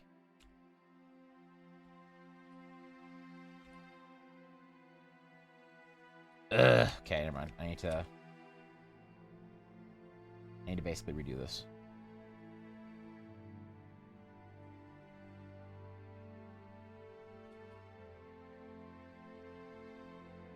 In one brush stroke. There we go.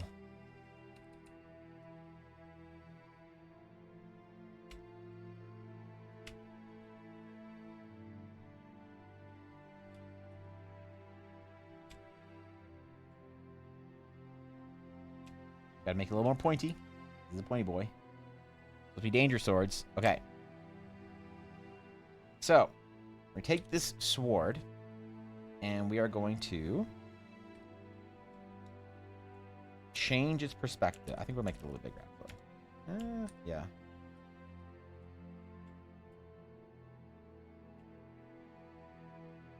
Okay, a little bigger, so we can change its perspective. Is that too big? Ah, it's too big. Okay. Now cancel enlargement. Shrink the sword. Here we go. Okay. Now we can take a little pointy boy. Now we can apply it to each piece. And cheaty pants it slightly.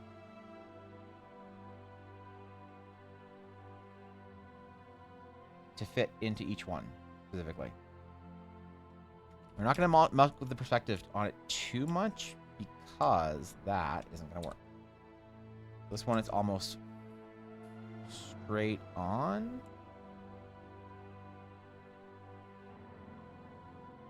A little bit on an angle.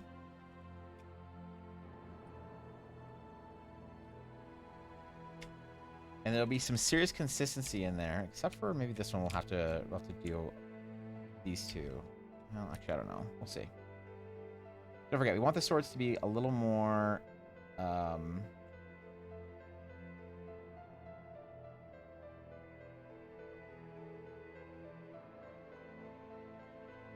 swords to be kind of more on an angle.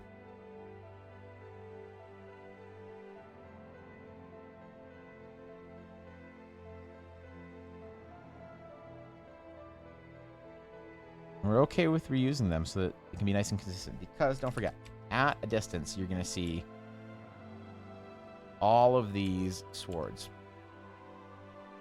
And keep this. I did want to make some enchanted weapons.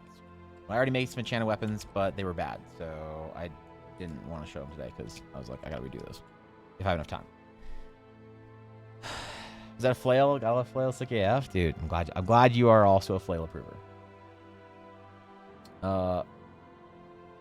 Got to deal with this and everything in life except the accepting the thing. Yeah, dude, you got this. You got this, Llama. Like Avatar: The Last Airbender, then you like Troll Hunters, the sequel series, Three Below, and Wizards, which are all the same series accumulate in a movie. It starts off with the MC Jim who finds an ancient amulet, is able to give him a magic suit of armor. I'm the only person I know that's fairly lukewarm on Avatar. Yeah. I'm just the only person I know. It's so funny that to me that Avatar is referenced so casually all the time. Like, I was talking with somebody who wanted to run some world building ideas with me the other day. We hopped on Discord for a little bit and chatted for a minute. And he was like, "Yeah, so it's kind of like this place in like Avatar, like when they went to here, it's kind of like this thing." And I was like, I don't know. I'm sorry. I've seen Avatar. It was mostly forgettable. It was meh. It was good. It was a fun time. I enjoyed watching. I watched through it a couple times, honestly. I got the DVDs for it. Ella and I would watch through it every once in a while, just in the background when we were playing Warcraft and stuff when we were younger. But I have not watched Avatar since. I could not quote anything from Avatar. I don't know half the things that happen in Avatar. I don't remember shit. And I know it's like such a beloved entry in the lexicon of D&D that I always feel bad whenever somebody's just like, "Oh yeah, like in Avatar when this happened," and I'm like, I don't. I'm sorry. I need you to explain like I'm 5. I apologize. Please explain like I'm 5. Which most people are pretty chill about. Occasionally you get the one annoying person that's like, "What? I can't believe you haven't seen Avatar." I'm like, no, I've seen it. I just don't remember it because it was like pretty forgettable. What? How was it forgettable? And you're like, okay, all right, relax, dude. Relax. Just tell me what I'm missing here. Just tell me about it. I know Aang. All right. You can reference Aang and I'll know Aang. I know Appa. You could reference Appa and Katara. I'm just searching desperately for other names I remember of characters. It's good. It's just I feel like I'm yeah, I don't know. Going to Avatar Blue people too. Yeah, it was gonna be good. Shows also has all those traits along with another series. Wait, okay, I missed. Oh yeah, okay, I missed the message. I'm not an Avatar fan either. Yeah, I mean, I think it was good. It was just not something I'm losing sleep over. So. You see Ella, mind telling her to look at Discord PM for me? Yes, I will. I can't actually contact her right now because apparently my phone doesn't have. My phone is not my phone anymore. My phone is just now a dead a brick of non-cellular data. So, but also, so here's the thing. So Ella's out getting me my new phone today. I'm making a couple changes. I'm getting a bigger phone. I was deciding whether or not I want to upgrade into either the regular S22 Ultra, the regular S22, or the S22, which is the regular size phone. The S22 Ultra, which is the bigger phone. It's got a little stylus on it. I don't care about that, but it's bigger. Better camera, everything. Better battery, supposedly. The Flip, which is the Flippy Boy, or the Fold, which is the Foldy Boy. Now, I can't think of any reason I'd want a Foldy Boy, okay? I don't need any square aspect ratio thing. Honestly, if it makes viewing things on my phone better, I want that less because I don't want my phone to be an experience that I want to be on because whenever I'm on my phone, I'm not making stuff. I'm not progressing as an artist. I'm not moving forward in life. I'm just watching YouTube shorts and just wasting my shit. So I use my phone to listen to when I'm over at my other desk. But, I don't need anything way bigger. I don't need a Fold. I don't need the Flip is good, but I don't like the way the Flip. I just feel like it's still gonna. I don't trust the mechanics of it yet. I don't trust the warranty. I don't trust any of that shit of it yet. So I'm getting the bigger phone because I've decided. But while I'm in Maui, I'm gonna try to do a daily live stream on the Dragon's Claim. It'll be later than normal. If I do it in the afternoon, let's say it's like boring afternoon stuff. I stream for an hour or two in the afternoon. We're just chilling. So that's Maui's about 5 hours behind. So if it's 1 p.m., it'll be evening streams for all of you guys, NA, and I don't know, super early streams for our EU friends. And I'll just be like on the beach sketching. I'll show you guys what I'm sketching, ink stuff, doing whatever. But I'm not going to be streaming on Evan Blur Art at all while I'm gone. So I was considering, look, here's what I was going to do. I was going to bring a tablet a laptop, a webcam, and a Blue Yeti. Yetis are fine for streaming. They're not the worst microphone in the world. I used one for a while, right? In the very earliest streams. Not a bad mic at all. So I was going to have a smaller, either I was going to buy a small Cintiq or use a small Intuos, or maybe figure out how to, iPad draw. Oof, probably not though. That's disgusting. And I was going to do streaming. I was going to wake up super early. So if I start at 10 a.m. my time, I figured, okay, I could start 2 hours later. If my streams for a week were from noon till 4 instead of 10 till 2 Pacific, I thought that was okay. And it would just mean, though, that I'd have to wake up at around 6 a.m. every day and start my stream. But look, that's fine. I like being up early, and I'd just be up in bed late, and I would still maintain my regular stream schedule while I'm in Maui. But there's 3 problems with that. The first problem is I don't know if I could find a place that I could be like the same, where I could like speak normally and stuff. Because if I'm doing that, I'm gonna be loud. And that'd be pretty early to be loud. And I would be in a condo with a bunch of Ashley's family. So that's a whole thing. And, because we're going to see, Ella and I are going to see with Ella's mom's husband, and then a bunch of cousins and stuff. So there's going to be a whole bunch of cousins, and shit, or whatever. Cousin's condo. That's a whole thing. So there's going to be a lot of people that I could wake up. I don't want to wake people up. That would suck. Especially at 6 a.m.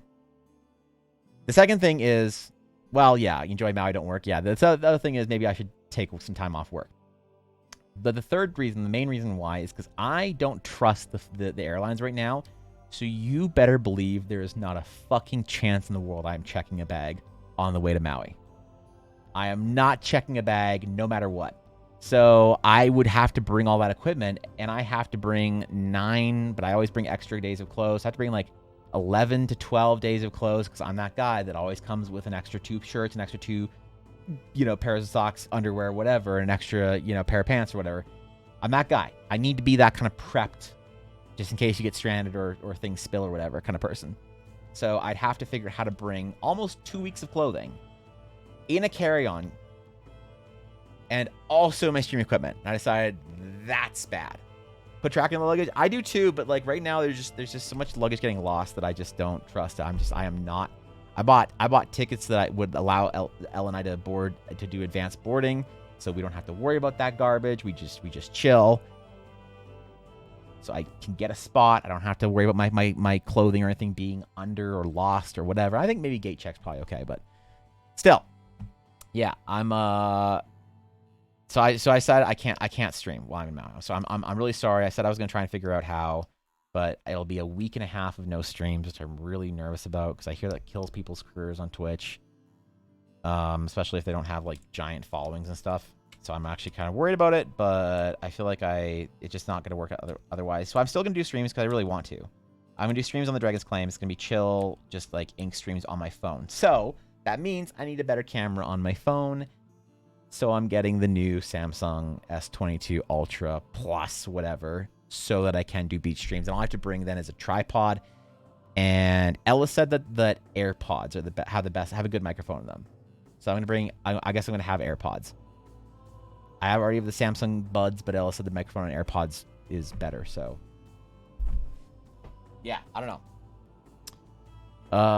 What's my new phone with a renewing contract with the phone company? Instead of checking or clicking on the front, from low to high option, do the opposite. So I ended up with the latest version Samsung with 5 cameras on it. One on the side, one on the front, the biggest screen ever. That's my friend's.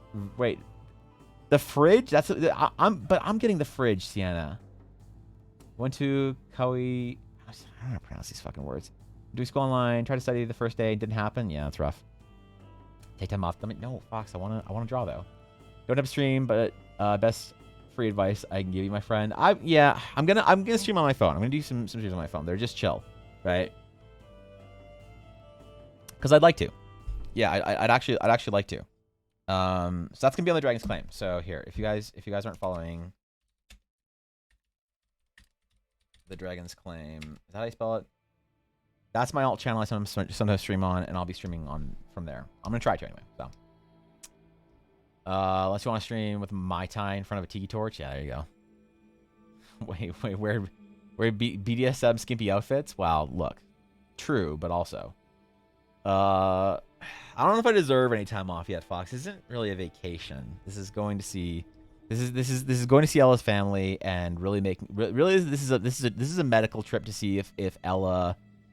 We're not going to Maui to have fun and relax. We're going to Maui so that we can see if being at sea level is better for Ella's migraines. And if it is, then I guess we need to fucking move. And you might say, come on, Evan, you can go to sea level anywhere.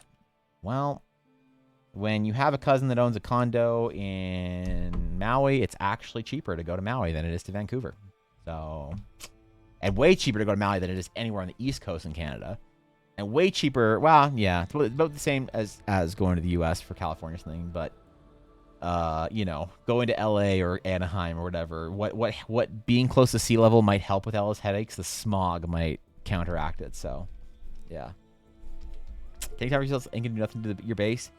I worry B-Town because I worry that people like people get used to streamers, right? When you break from the schedule, sometimes that just like ends your people just like, you know, and rightfully so. If they're like, yeah, man, well, I was watching Evan a lot, and then, you know, he stopped streaming for a week and a half, and so I went and searched for other streamers, and now I'm here.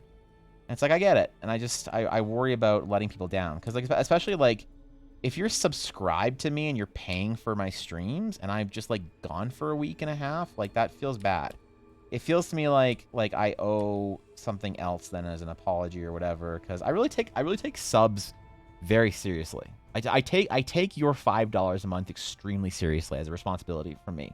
Which is why I doesn't, like, even on days that I'm not feeling so well, it takes a lot, and I do miss streams often, but it takes, like, a family needs something of me or whatever, or I am feeling really fucking sick to take a stream off. I really hold your subs in the highest regard.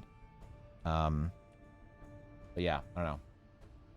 Off for a week, everyone forgets Evan Spider-Man Mobius. Wait, what?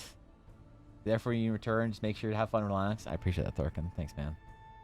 Samsung is pretty good at it, Evan. I can tell you that. Just make sure you put something cool under your battery will overheat. Damn, okay. I gotta wait. I'll be in the sun. Shit. This is gonna be happening. Asking since I'm gonna be non-degen sleep schedule for a week or two now. There'll be about 5 or so there'll be like 5 or 8 hours. They'll start 5 or 8 hours after my normal streams would start. Yeah. And then be like for an hour or two, just sketching on the beach and stuff. Only so many puns. I really can't wait for next week. God damn it, Sienna. You're not letting anyone down by taking some time for yourself. Well, yeah, okay, I appreciate that, Fox, but I do feel bad because people don't sub to my stream to have me fucking ditch for you know, a week or whatever. And like when I have to take some time off for tech issues or whatever, I feel like I am sort of using my bank of days that are acceptable days off, and then I don't really like the idea of taking days off just because, you know, oh, I need to go to some place or whatever for what looks like a vacation. Plaza leave. So, I don't, wait, leave?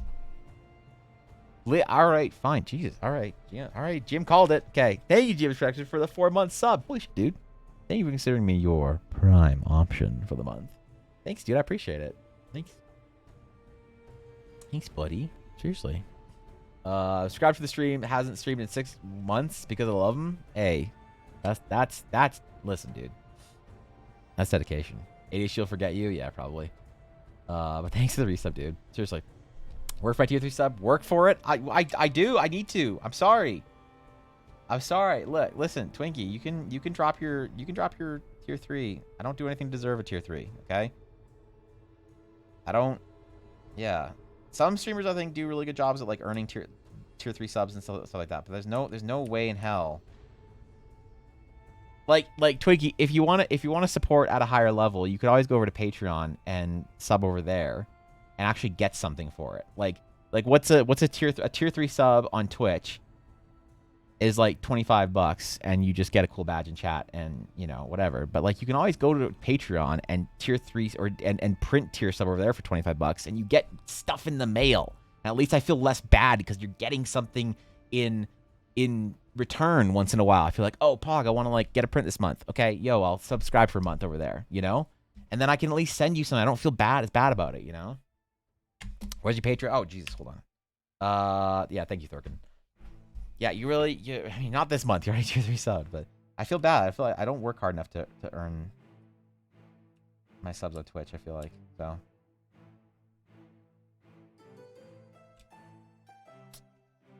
I feel like it's an investment. You guys are investing in an adventure that I'm hopefully going to build before the end of my days.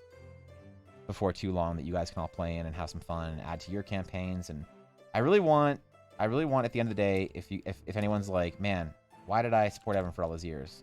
I want that question to be, they answer that question to be like, oh yeah, well this is the game that came out that Evan was able to build because of my support, and now I get to play it and have fun. Like whenever I do the Kickstarter, I'll want to do something like anyone who's like has more than a year sub badge or something just like gets it, like the base, like the base PDF, all that shit. Like you just get it, you know. As like a thanks for being a sub for a long time, you know. No Green Dragon, no tier 3. Yeah, shit. Okay. All right. You gotta get that roll more often then. I do yell at you again to remind you that you are cherished. Everyone will stand here.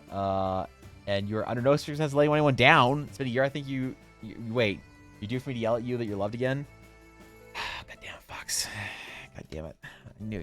I knew I shouldn't have liked your TikTok. This is a mistake. Good luck, Bizzo. But yeah. I'm afraid to go away for that long. Because also, it's not also that I just feel like I'm letting everyone down by not streaming. It's also that I feel legitimately like I would miss it. Like I was saying, today I had a pretty awful weekend, man. But like today I feel really great because I get to wake up and come stream and hang out and have fun. And I feel like I'm hanging out with my friends, you know? And that means something, dude. That's like, that means something to me. I know it's like a weird parasocial Andy thing for a streamer to say, but I always wanted my stream to feel like just hanging out with friends. Which is why I don't like getting too deep into like the art instruction kind of stuff or whatever. Because like, yeah, I'm no Dave Greco, dude. We're just all hanging out, having a good time, hopefully. Everybody's working on their own stuff or their own projects or just chilling at work.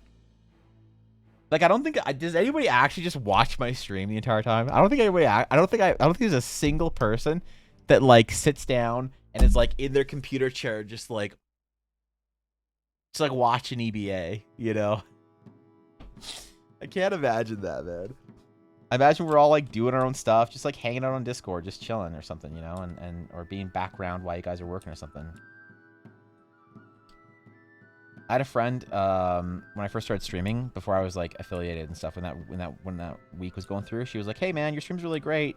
I just let my daughter sit down and watch you during the day, and she really loves watching your streams, and you know, keeps her busy and company or whatever." And I'm like, "Oh, thanks, dude." And then she stopped coming around, and I was like, "Hey, you know, I haven't seen her around in a while." She's like, "Oh yeah, you swear way too much for me to put my kid in front of." Like, "Oh okay, yeah, all right, that's fair. That's a fair one." Yeah.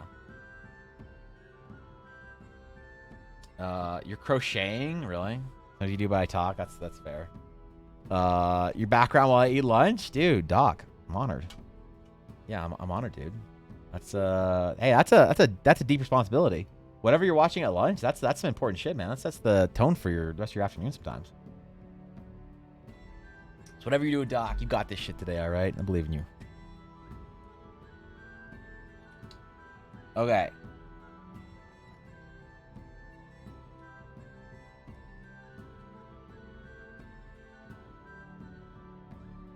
I think it'd be actually kind of fun also if I could do, and I'm not sure if I could do this, but if I get the right case, we could do a snorkel live stream. We could actually do a snorkel live stream. Like, I'm going to have a lot of data. Let me just say that. I'm going to have a lot of data when I go to Maui. So I was thinking it'd be funny to do like a snorkel live stream one day. That'd be kind of cool, not gonna lie.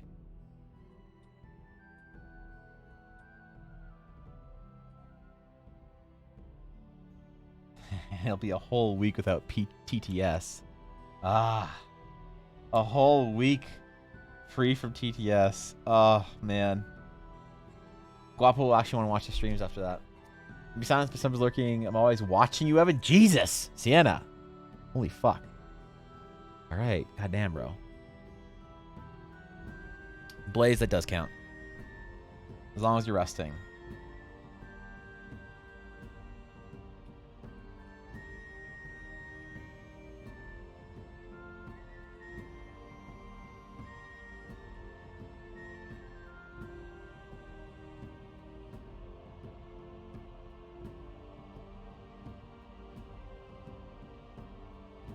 Okay.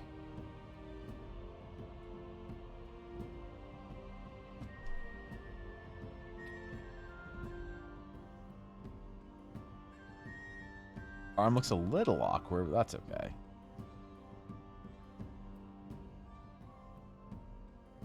Not much to do about that, I guess. More about the silhouette for these tokens. The detail is just kind of nice, but it's more about... The most important thing for a token is its silhouette. As long as the silhouette looks good, it's, yeah, you're all good. You're chilling.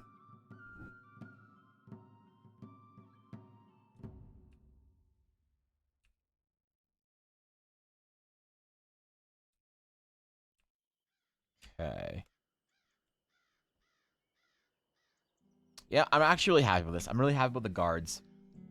Because now I actually have a floating enchanted weapon that I can do. And I'm really happy with that too. Because I want to do a couple floating enchanted weapons. Usually we have like watch parties in Discord where we all watch you, Evan. Wait, who is we? Who is in this? Who's in a watch party of my stream? What the fuck? Who the fuck is doing a... Wait, what? Alright, I'm worried now. I'm concerned. Some applesauce, Gatorade, and water when I'm capable. Being sick fucking sucks, my guy. My brother had to come over to take the dog out. Oh, no. Oh, no. Not the responsibilities of the dog. Shit, I hate those. About a third way through fast. Excellent. Vast, there's an event on right now where you get a pet minion or whatever. And now is definitely the time to get in on it.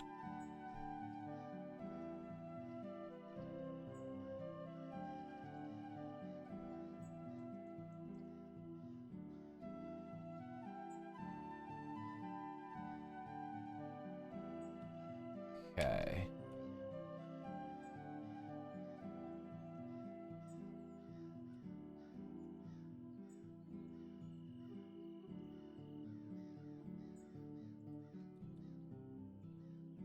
I am, though apprehensive and nervous, I am still excited to go away, I guess. It isn't really a true vacation or anything, but it's still nice to not... Hey Evan, city, right? I wanted to tell you I did a master study over the weekend, and I thought I should thank you as you always inspire me to practice and keep traditional skills, but also to not feel like I have to render things to... For things too full of realism if I want to find my own medium.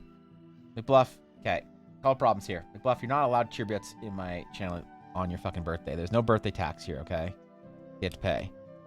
Okay. Second, that's amazing. I'm glad to hear it. I don't know. I'm honored by your words on me, Bluff. Seriously. I'm glad you did some studies. That's exciting. I mean, I've, like I said, I'm missing out on, I'm guessing you posted stuff in the Discord. I am out of the loop. I didn't even do my Discord dive last week, so yeah, shit. I'm really curious, dude. I'm really curious, damn it. Well, thank you for the 200 bets for you don't got to do that, but also, yeah, I'm glad you're doing master studies. Those are useful, especially if they're masters that are close to and you're studying the process of, or far away from, and you're studying the theory of how they do their work. That's always very useful. So, I'm Rhythmic Bluff version 2.0. There it is, man. There's the announcement. Yes, Bluff's 18 can finally go off and let's see. You can't drink, so...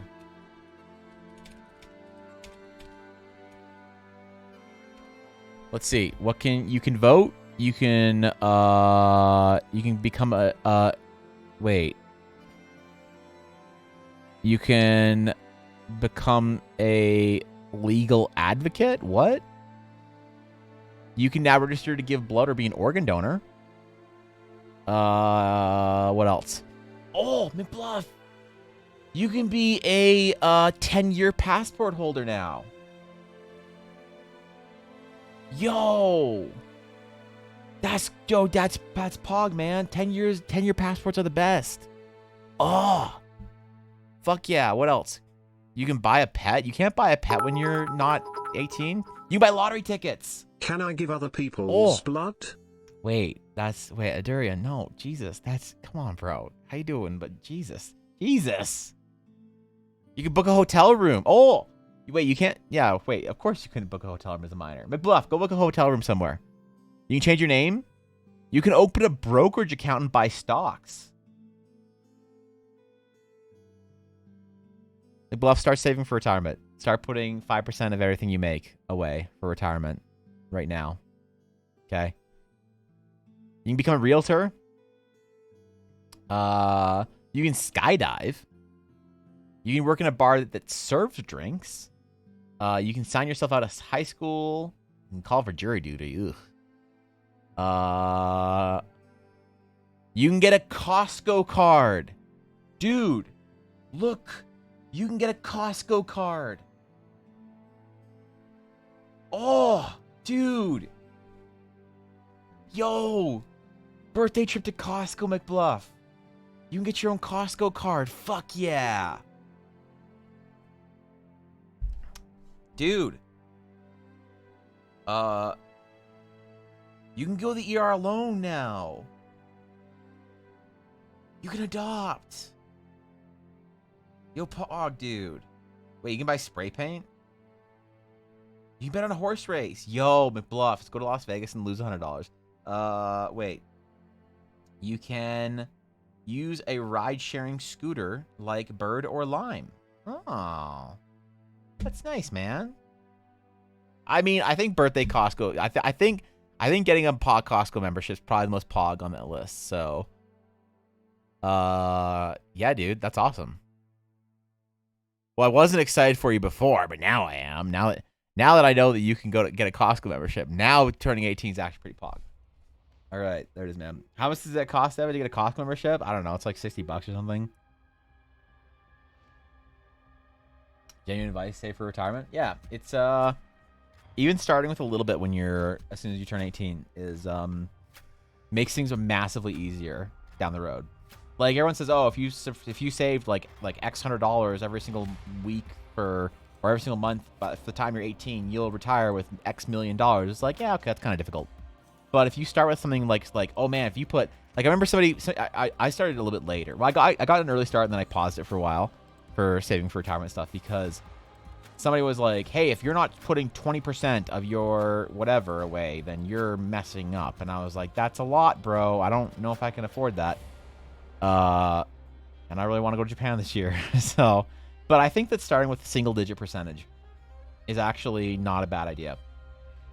Like seriously, single-digit percentage is like 5%. 5% of whatever you make. Whenever you get money, you take 5% of it and you put it in. I don't know what your American retirement accounts are. Here is an RESP or an RESP.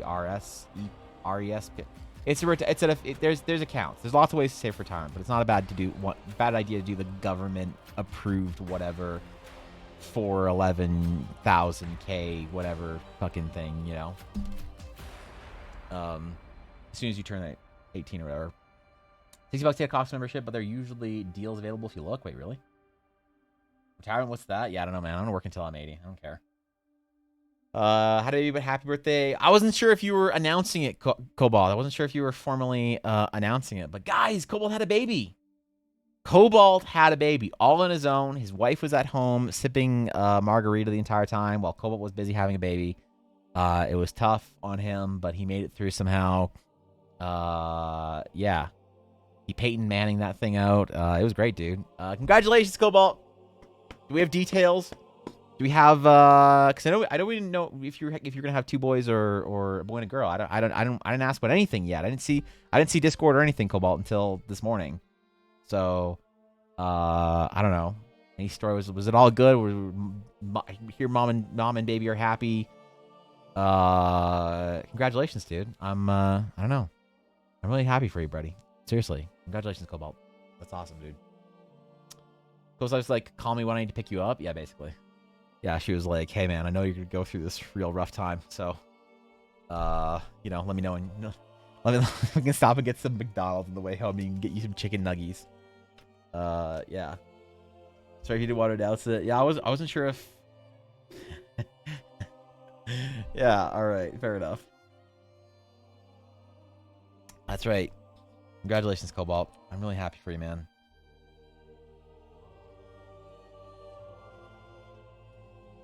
We have a new... You guys know what that means, okay?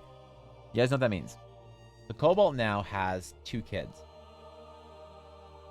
So that means Cobalt can make 2 more Twitch accounts for 2 mobile devices. And I can get it on average 2 more viewers a month. Alright? Yeah. That's right. Your mod's having children. It's good. It's good for stream numbers, right? Got the doctor, but thanks all. My wife said that we all sound like nerds. What? Nerds? All right, that's fair. All right, yeah, that's fine. Farming viewers? Yeah, dude. Yeah, Cobalt knows. Thanks for supporting the channel, Cobalt. Appreciate it. Yep.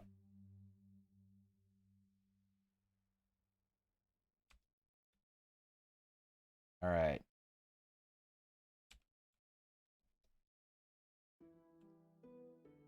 We got almost this entire night design done.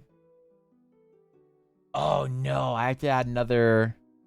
Thank God I didn't send Cobalt his print. Holy shit. I gotta add another kid to it. Fuck. Ah, man, that's more work. Shit. All right. That's fine. That's fine. Cobalt's waited 1.5 years. You can wait. You can wait another half a year. It's fine. No, I promise. I'm gonna get stuff done. I'm gonna be productive, Evan, this year. And 2 boys. All right. Sick. Congratulations, dude. All right. I'll add the 2 Cobalt Knight Juniors, the 2 Squires to the night. Dude, I'm so excited, man.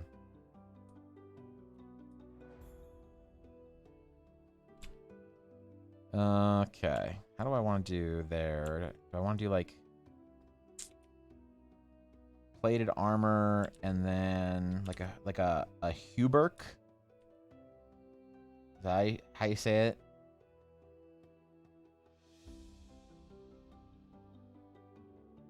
And then like some kind of a surcoat type thing.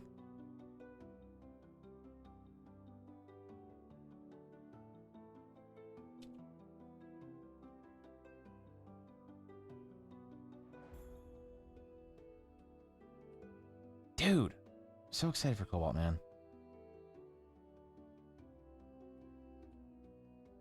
I'm at that age where my friends are having kids, dude. Wait, I'm at that age where my friends are having kids.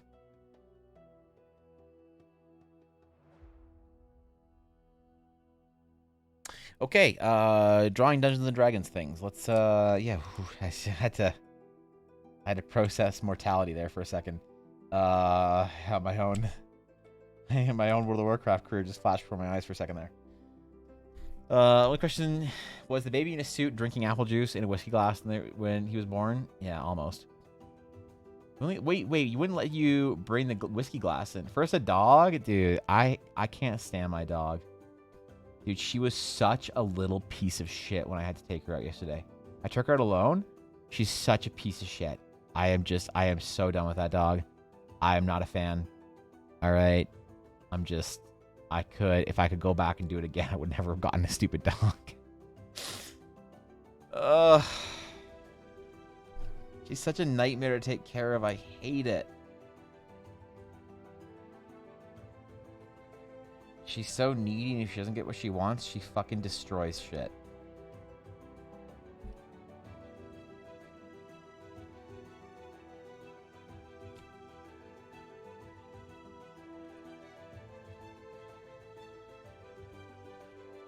Honestly, having a dog is the worst thing that's happened to me in years. And also, we're gonna have to figure out what to do with her for Maui. I mean, we know what we're doing with her. My dad's taking her for the week. But I'm worried she's gonna be bad. I'm worried she's gonna be poorly behaved for him.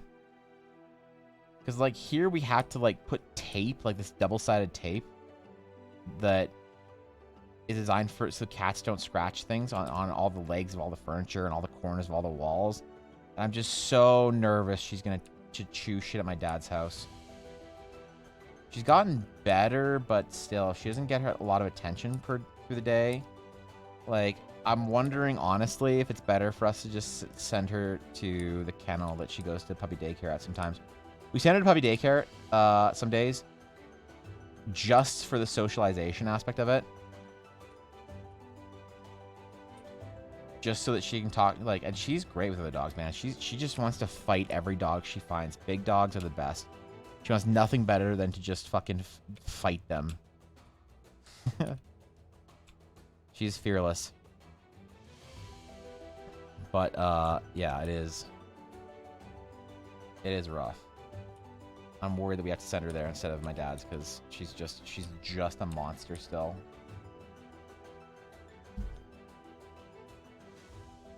Taking her to sharks for fishing? I mean, babysitter? Yeah, exactly. My friends have a kid, and I'm like, bro, do you want to play League tonight? Meanwhile, two-year-old kid running in the background? Yeah.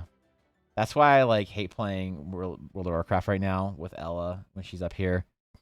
Because she brings Yuna up and puts her in a little pen. And then Yuna's sitting there, like, screaming because she can't play with us or whatever. And then she chills out and sleeps the rest of the night. But still, for, like, a good, like, 20, 30 minutes, she's miserable. And, of course, I'm just, like, apologizing to my friends on Discord. I was on a Discord call with Aduria, just like chatting and hanging out a couple days ago, and in mod chat, and Ella was just like yelling at Yuna the entire time because Yuna's up here. I was like, okay, I gotta go. I gotta take my dog for a walk. She's, this dog is yipping uncontrollably. Thankfully, Yuna doesn't really bark. She only really makes any noise at all if we put her in her pen while we're in the room. We can leave her downstairs and she doesn't make a sound. We go upstairs and she's fine for a couple of hours alone downstairs. She just sleeps. But if we come up here and we put up her pen in the room, and you can still see, like, she's got... Oh, can't see. Okay. I thought in this view you could see. All right, fuck it. But she's got, like, toys on the floor still from when Ella didn't clean them up the other day. That Yuna would just destroy while she's in her pen up here. And she hates it. She whines a little bit, you know, screams a tiny bit. Not too much, though. And then she, like, quiets down and is pretty chill. But if we put her in her pen down here and leave her in here alone, she'll lose her mind. So, not gonna lie, I love my kids, but not having me time until past 9 or 10 is rough sometimes. Yeah, it's rough, man. Want to have a little fun here? Want to help me make something? Yes. Sky, what can I do for you? All right, what do we got? I'm honored. How can I help, Sky?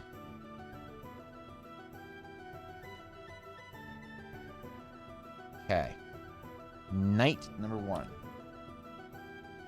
I guess soldier number 1. Oh, it turned out better than I thought it would. Okay.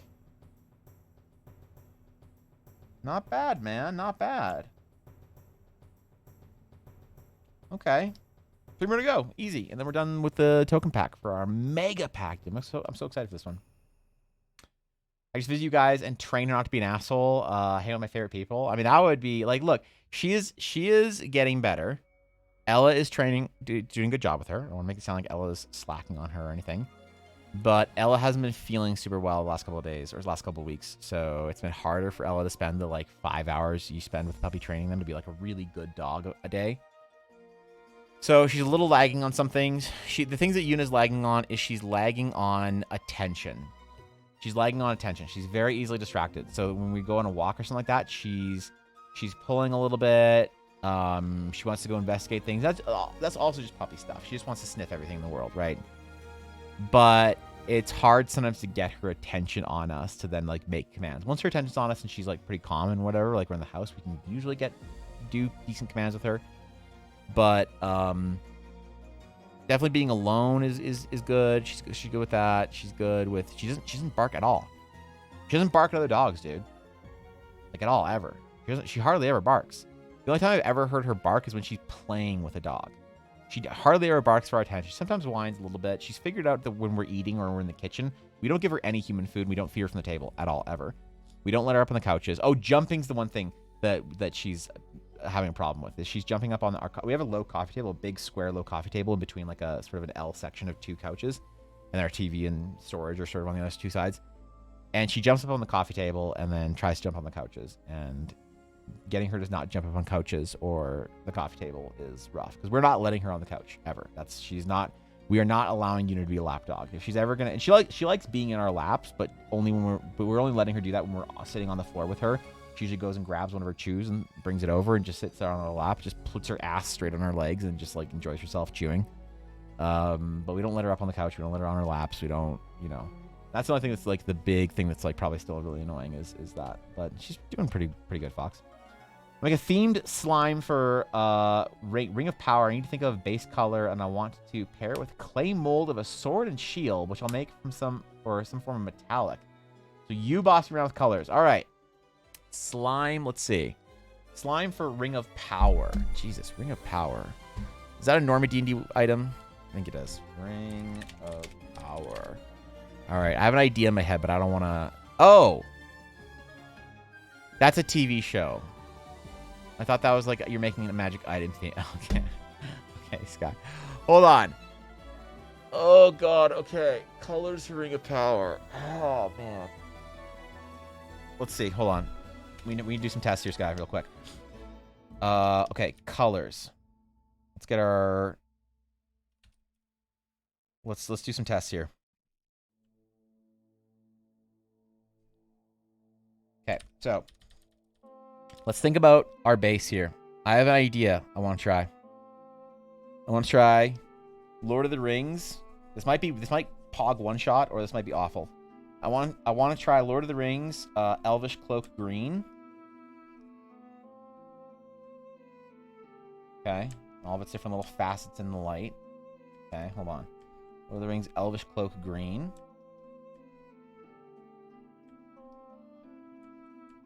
Do some lightning. The important part of Lord of the Rings green is to not saturate it at all. It is a desaturated forest green. Okay. Lord of the Rings cloak green. Maybe it's not enough Ring of Power, but I feel like it's still universe enough.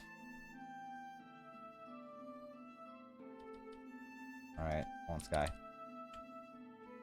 And then let's try our gold.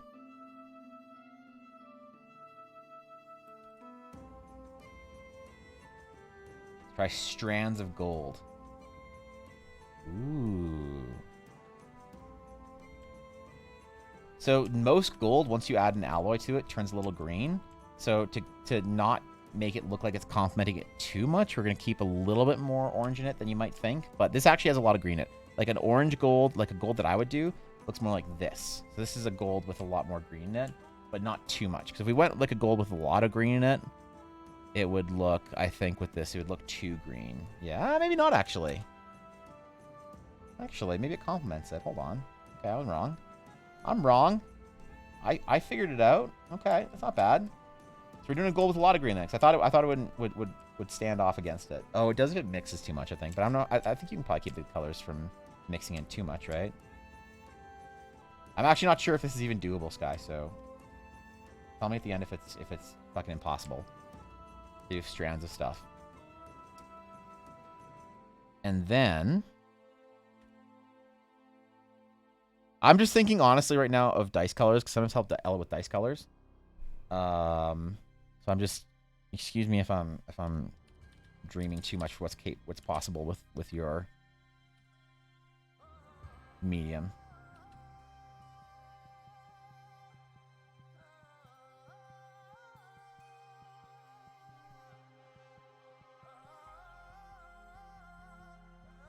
And hold on, merge it down now. We'll dodge it out with a little bit of reds. Just see what we got here.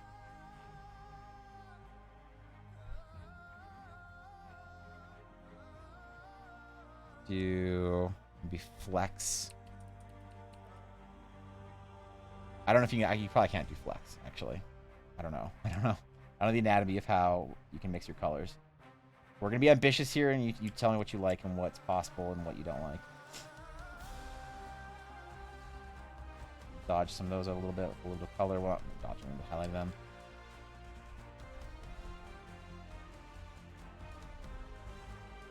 Yeah, I don't know how metallic you can go, or if you can even go metallic, or how much light can play into it, but I don't know.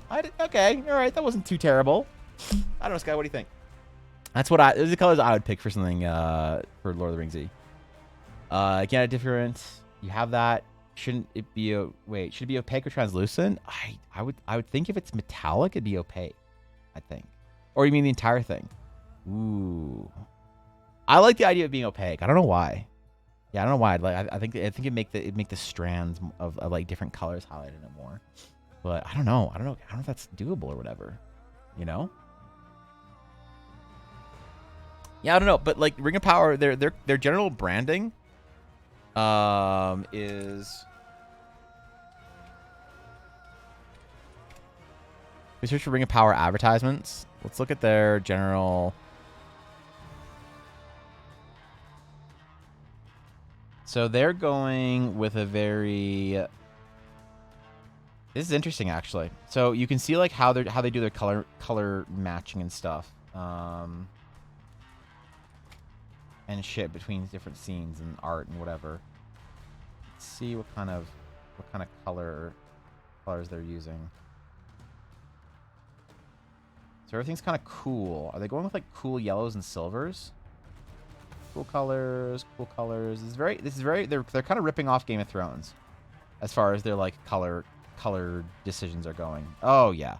Yeah, I mean this is obviously not ripping off Game of Thrones, but this is the same shit. And you see the shift, right? You see the shift between ripping off Game of Thrones. I mean, okay, it's not ripping off Game of Thrones. It's just a very common color sort of adjustment you make to your entire cinematography. You know, keep it all dark and nightly and mysterious and cool and whatever.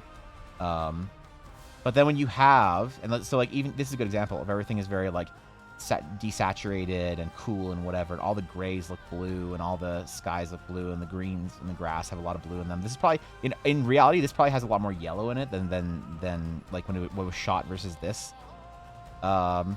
This is still very cool. So it depends on how close to branding, but of course then you get these golds, these cool. I mean, that's a little bit warmer. Maybe they're using warmer colors for the dwarves and warmer lighting and warmer scenes for the dwarves. That's actually, they could be doing that intentionally. Still very cool. Still very cool, even though there's those gold highlights. Still very cool. Extremely, like this is actually really interesting. This is extremely interesting how they're, like everything here is super cool, but they're trying to show off their golds. That's extremely interesting. It's a really beautiful color scheme. Extremely cool. And then where's the Elvish shit? But when they're doing their Elvish stuff, they're trying to, so it's like golden. You could do also like a golden blue kind of thing to match their branding. Right. So their branding, they're trying to have everything kind of,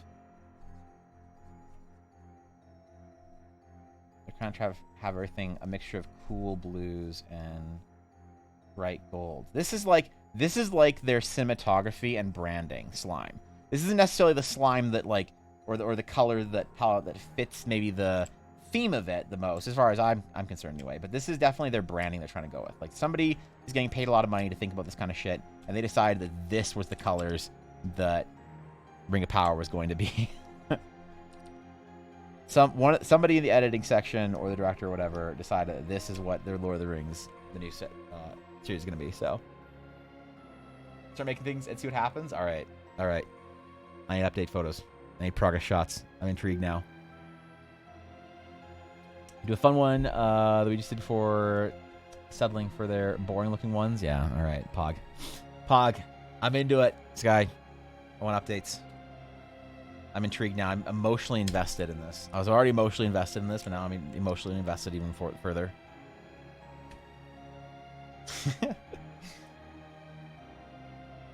I have a peaked amount of interest now. Did we name our stream baby yet? Care Blair. Oh god, that one hurts. That one hurts. Wait. The actual Careful Cantrip stream? Hold on. Hold on. Wait. So, wait, Dave streamed or Dave's subbed. And Careful Cantrip subbed? Hold on, this is too much. This is all because I did the fan art, isn't it? God damn it. God damn it. Thank you for the thank you for the dude, the 10 months. Holy shit, dude. That's a long time. I don't know how I feel about Care Blair. I don't know. That's it's right here. I know you're always on. I mean, I always figure that if I see Careful Cantrip that it's you in chat. What's about Care Blair? Oh jeez. I don't know. Maybe 24 years of emotional trauma and a dozen of those years spent in grade school over the Care Blair. And also, yeah, I mean that's a start, but you know what? What's my idea? I don't know, man. Probably nothing cool. All right, yeah, you're right. I'm not a writer. I just draw shit, dude. I don't know. All right, Raina, fine. You. Okay, you get to name it. Okay. God damn it.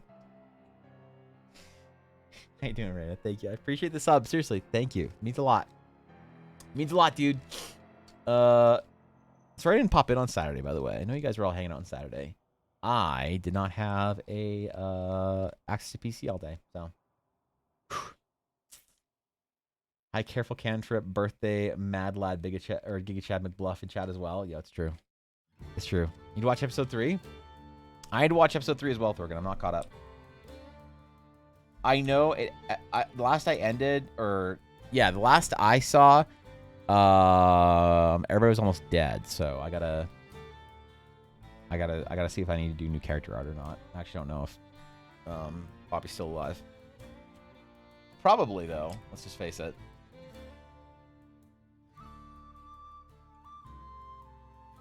Thank you again. I do appreciate the sub. That really means a lot to me. Okay. Okay, I think that's done. I don't want to do too much. Oh, wait. Okay, I lied. I forgot, dude. Shield damage. Come on, man. We gotta do the shield damage. Oh, wait, now we're done. There's gonna be 4 knights with 4 swords and 4... God damn it. Oh, boy. Okay. These tokens... I'm gonna get a lot of use of these tokens, though, personally, just so you guys know. This is probably the most useful token pack for me, anyway. I don't know. But I need to also think about the fall. So we need to start planning for October, because October's gonna be spooky. Yeah, October's gonna be spooky month. So we need some ideas for what we can do for spooky this year for October. So you deserve your art, God. Come on, dude. Come on. I don't deserve your praise. It's far too high for what I can manage. You honor me far too much. Okay, let's do a little more of the pointy boy helmet for this one.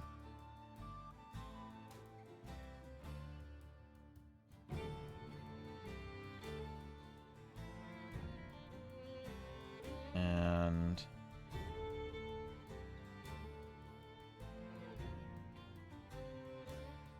oh, that doesn't work. I should ask Thorgan for lessons on perspective now.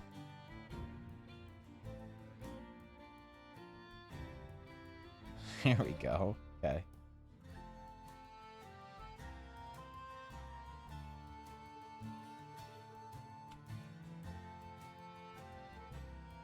So I'm thinking maybe of this one. This is the only one with different, like, okay, so most of these guys have forward motion. It's the only one who kind of has a bit of a pulled back stance.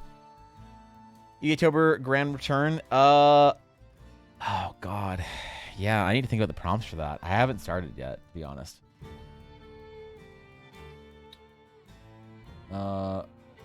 This is at least one Doulahan token. A Doulahan token. Huh. What would you call classic haunting horror sort of tokens? Maybe, okay, what I was thinking about doing is I was thinking about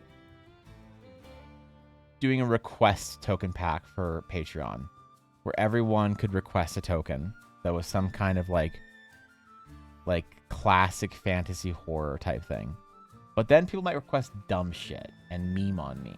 No one's going to meme on me with their hero tokens except for Penguin, which isn't really a meme, but it's still kind of a meme. So, you know, that was he asked me for the Baker Pixie, whatever. So I need a good, like, I really want to make a good, useful horror token pack, and I want to have it ready at the beginning of October. I want to reset my token schedules. Right now, I fulfill everything Patreon at the end of the month. I want to do it at the beginning of the month, and then just if I have to mail extra stuff to people, then that's fine. I just do it. Right now, I set everything out close to the end of the month, so you usually get your previous month's stuff in the next month. But I want to reset it.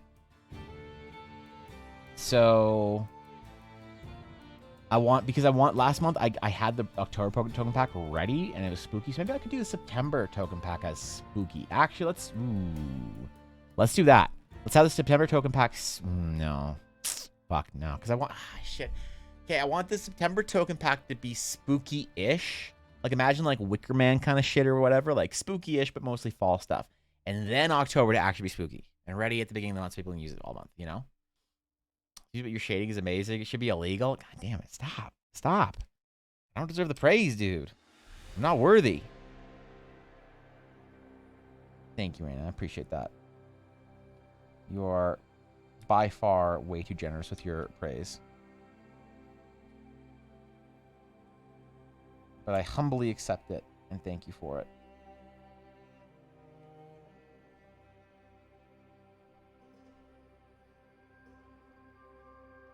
Okay. So I want them all to have different pauldrons and armor. Of course, we don't do the same detail we do need to do on the big nights. Jesus. Can't speak. Spooky Fish, Torrance, and Thork Slayer. What the fuck is Thork Slayer? Remind me. Hold up. What's... Wait, what? What did... God damn it. Why do I feel like I already know what a Thork Slayer or the Thork Slayer is? We do Spooky September and prepare a small one-shot for Halloween.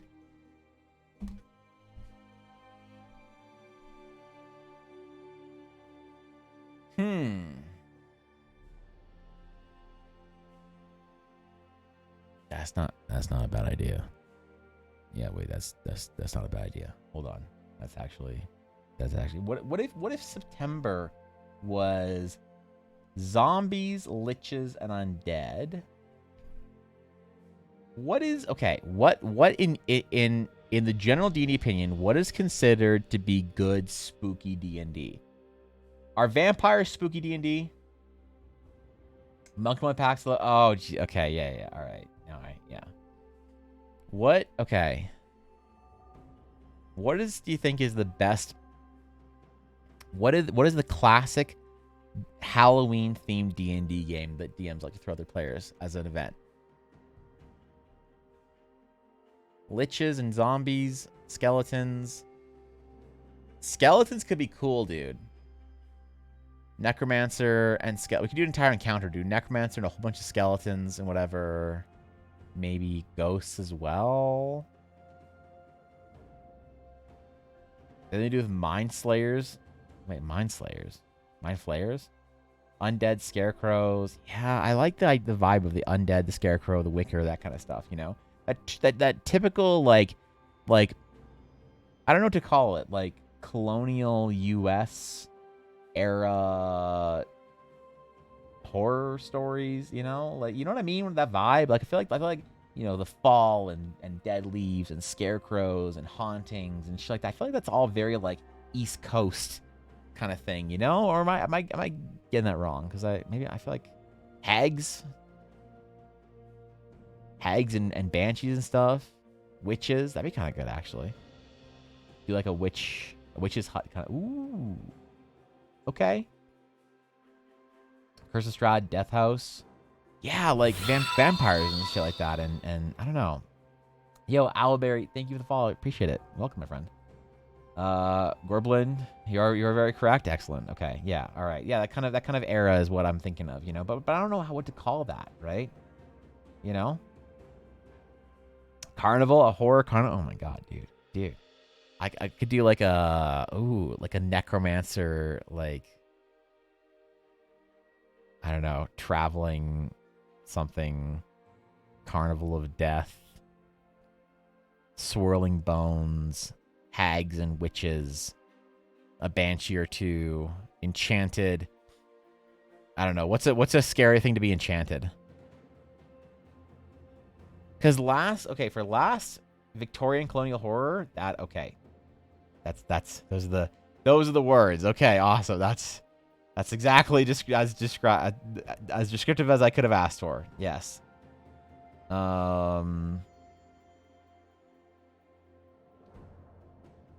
So,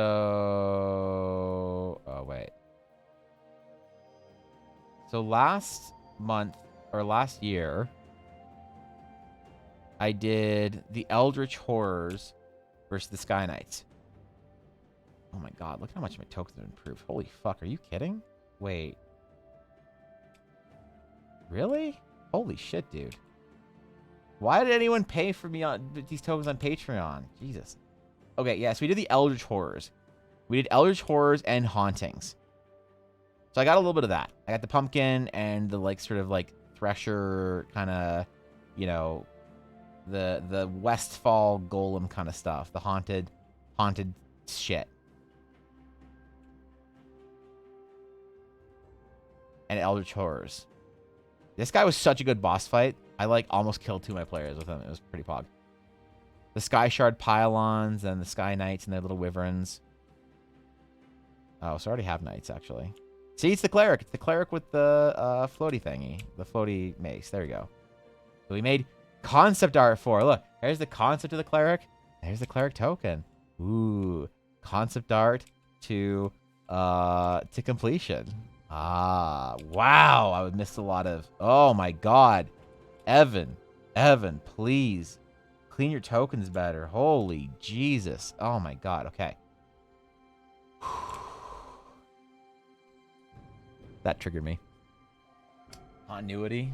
There it is, dude. Or take Wild Beyond the Witchlight and make it horror. That's actually... I was thinking of doing kind of like a Fey horror type thing. Don't do that. Dave said he's going to do that now. Wait. But then but he'll have the tokens ready then, right?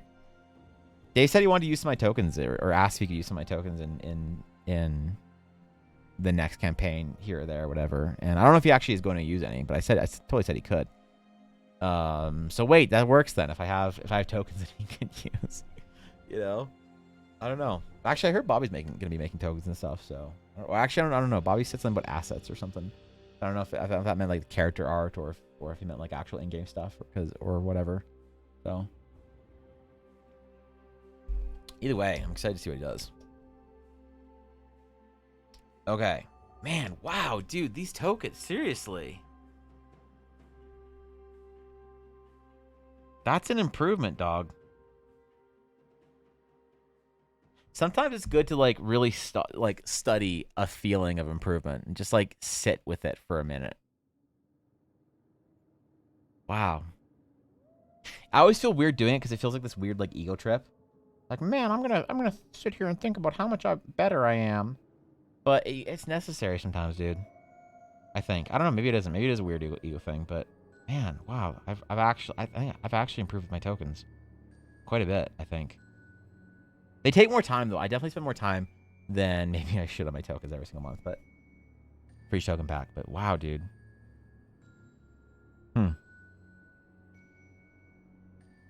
Yeah, what about Haunted Fae? You know? Spooky Fae stuff. Like spooky flowers and you know. I don't know. Lots of creepy butterflies and shit. And Well, the idea of corn maze battle map that shifts and sometimes chasing my party through it. That's pretty good. I like that. Sometimes when you shit on your old art, I'm tempted to threaten you in some way. Try me, Vass. Try me. I'll fight you. Yeah. Every time you try and fight me over old art at Vass, I'll say if you like it so much, then I'll send you the original. Here's what I'll do. Vass, if you ever compliment any of my old art, okay, here's what I'm gonna do. I'm gonna take it. Like if you say this is a good piece of artwork, Vass, this cleric, what I'm gonna do. Now you guys know that I'm sadistic when it comes to Vass, and I don't mind being cruel. I'm gonna take this. I'm gonna snip it out. Okay. I'm going to make a print of it. I'm gonna sign it. Okay. Then I'm going to delete it after I make the print. And I'm going to show you guys the print on stream. And I'm going to delete it live, the digital file on stream. So there'll only ever be one copy of it available around. Only one copy. I won't even have a copy anymore. And then I'm going to mail it to Vass. And if Vass wants it to survive, she has to scan it and upload it to the Discord. Okay. There we go. There we go. And we'll see. Fate will decide if it gets through South African mail, right? And if the piece was actually good and it gets through South Africa's mail and Vass actually sees it and doesn't get lost or disappeared or stolen or whatever, then sure, the piece gets to survive. All right, so tempt fate, Vass. Tempt fate. I dare you. I dare you to compliment my old artwork, okay? So it's from the Feywild. One of my campaigns I played an undead Dullahan whose goal was to find his head. After so many years without his head, his body developed a mind of its own. Body was chaotic, evil, his head was lawful good. I like that, dude. That's kind of nice, actually. I don't mind that. On a Fey idea, yeah. What will we do for it, Vass? When he's 7, you'll be trash talking your art in response. Wait, in response? I will in response find a way to hurt you. You already do, Vass. You already do. The tokens, and I'll do the one shot. Need to just want to check for typos afterwards. I'm not forcing you to design an entire fucking one shot around some tokens, all right, without paying you a substantial amount of money that I don't have right now. All right, I would absolutely do that for next year if I can. All right. So determined cosplay, one of your creations, by the way. Just when I've done my highest from cosplay. Fox, what do you think is the best design? What character or concept or whatever speaks to you the most? I'm not assuming that you'll actually go through with it because, you know, let's face it, that's a lot of work. But just if you were to design a cosplay for one thing in Eldara and be the very first person that makes a cosplay for anything in my world, what would you do? What would you cosplay? Why'd you make me choose? Wait, what? Wait, no, shit. Your hardest decisions are for me. I don't know. What are you gonna? Here's the thing, Fox. You can't cosplay Aoife. All right. Do you know how much crap you'd have to buy for how many belts and whatever and shit, dude? It's not. Yeah, it's not worth it, dude. Yeah, you can screenshot this. Well, I can. If she compliments something that's not on stream or whatever, Sienna, I can just. I'll just start doing with random pieces of art. Every time Vask comments me, I'll just send one random thing, you know. And hope it doesn't roll an Ella sketch. See your revised version of my address with a different zip? Oh, did you? Like for... Oh, okay. Pog. What did I send you last time, Vass? What did I mail you last time? What was it? It was a Shattered Sea map. I'll try mailing you another Shattered Sea map and your card. And see what happens. Yeah. Yeah, let's try that.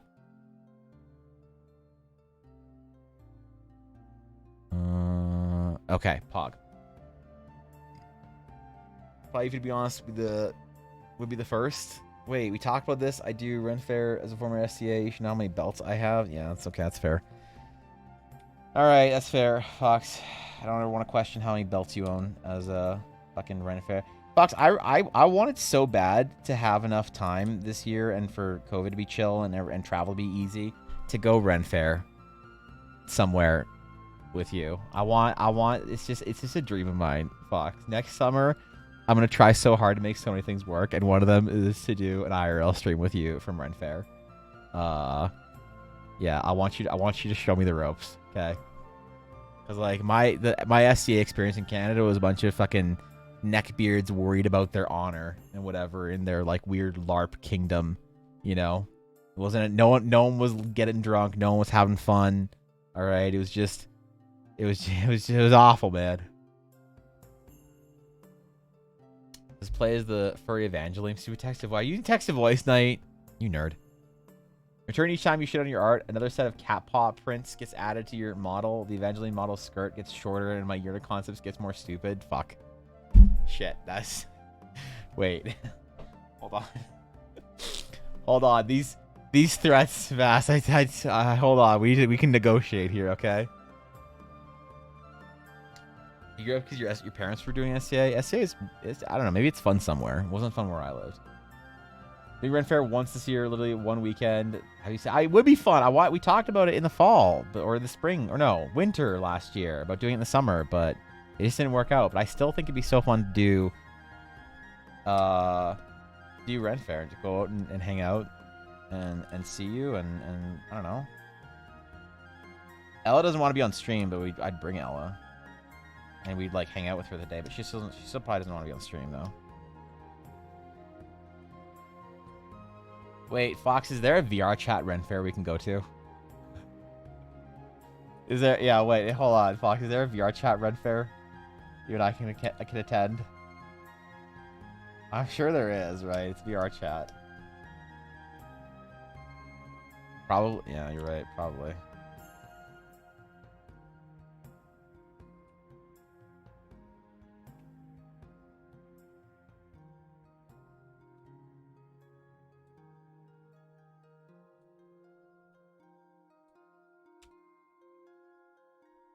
Alright, it's too wide.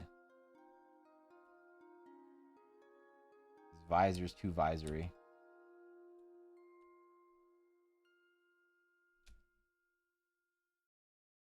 Okay, and then we have a thing around the top. I want them to all have the same helmet and the same shield and the same sword. And then everything else about their armor will be unique. Because their cloak's gonna be unique and all that stuff. I don't know. I think it'll be interesting. Yo, Deep Currents. Holy shit, dude. Holy shit. Thank you for the 3-month sub, Deep Currents. I appreciate it. Thank you. Congratulations on your new book. Soon to be a brand new sub badge. I guess. I'm redoing my sub badges. Thanks, dude. Seriously. Cheers. Congratulations. Congratulations on earning your 3-month sub badge. That's quite an achievement. No, seriously. Thank you, dude. I really appreciate it. That really means a lot to me. I'm honored.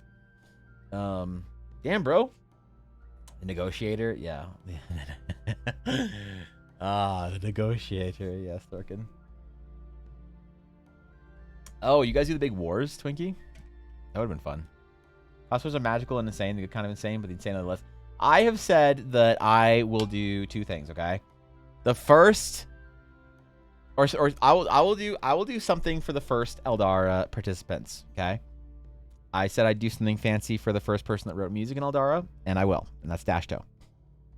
I said I'd do something fancy for the first cosplay, or no, sorry, fan art. I did. I said I'd do something for the first cosplay of somebody would do for something in Eldara, and weirdly somehow one on the anniversary stream that got roped into agreeing to do something fancy for the first person who gets something from Eldara tattooed. But I definitely am unhappy about that one. Probably should have mentioned it, actually. Fuck. Considering there's no VOD for that, because I think it was too long ago, and my auto-upload to YouTube thing hasn't worked for a long time, and I was too lazy to check it. So I don't have any VODs saved from then. Which means who knows if it actually happened, right? There's no proof. Yes, the first person makes an Eldara macaroni sculpture gets something special. Okay? Yeah, I do. So I actually do have a I do have the full Eldara logo done. I just haven't I've been sitting on it for a couple weeks. So I'm just not sure if I really love it. And I think I do, but I really want to make sure I loved it.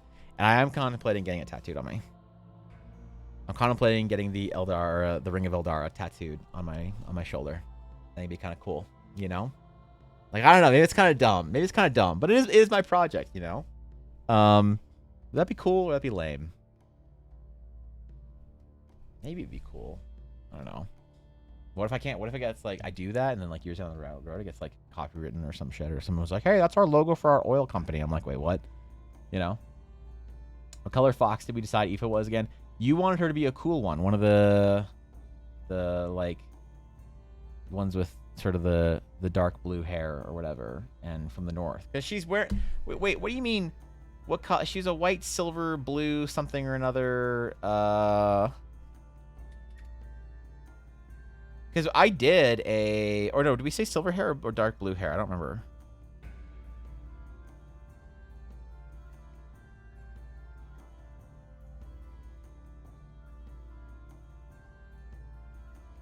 Oh, I think we had her as the silver.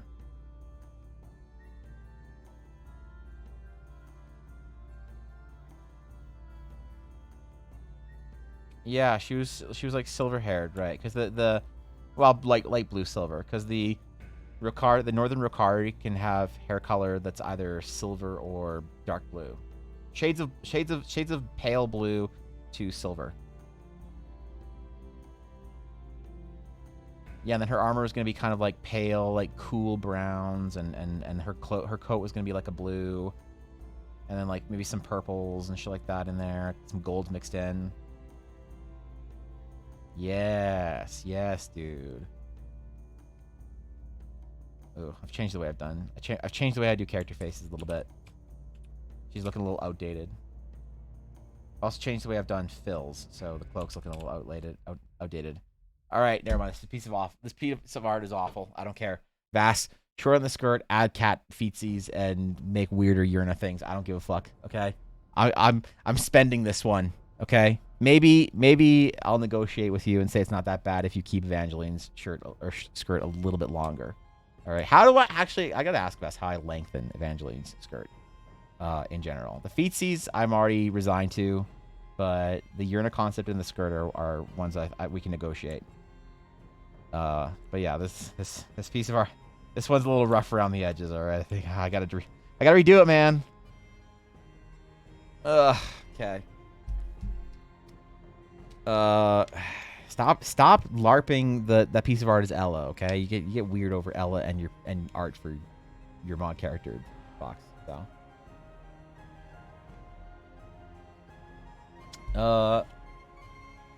Been figuring out the sun is... Wait, this sun people kept talking about was black again or back again.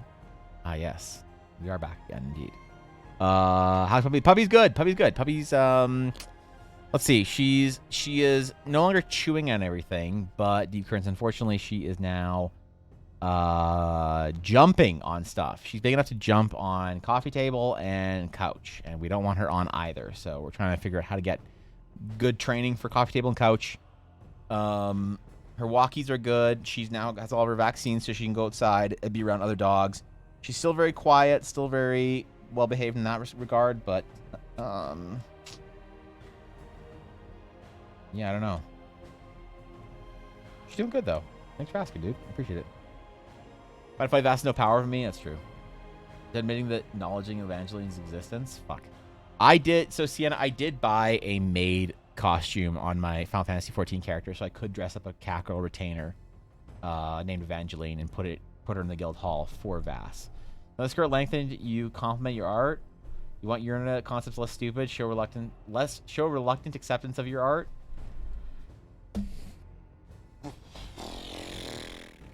What if I accept my shitty art?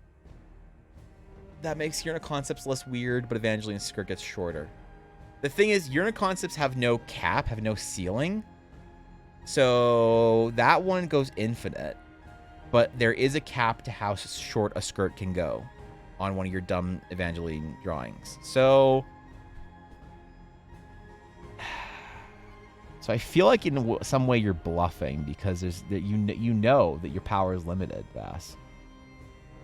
Yeah, you know that it's limited. All right. Kind of want to do. Fuck. I want to take the same shield concept and just. I want the shields to be different, maybe. What if they all had the same like logo or something on it, or banner or image or something identifying them as the same knight group or whatever?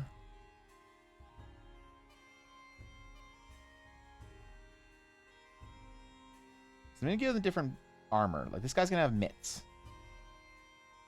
He's gonna have mitts. The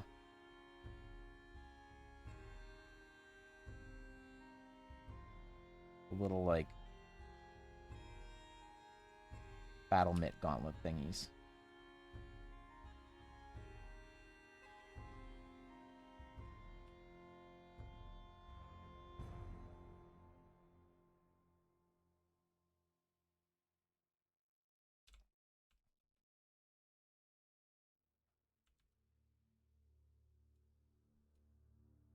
So maybe their shields can be different, because I guess they'll be similar enough in other regards as far as like material and color goes.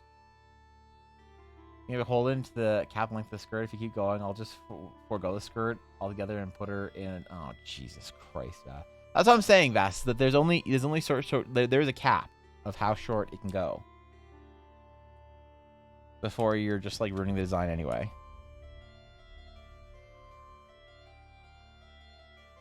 Well, at the very least, the VTuber model is that instead of...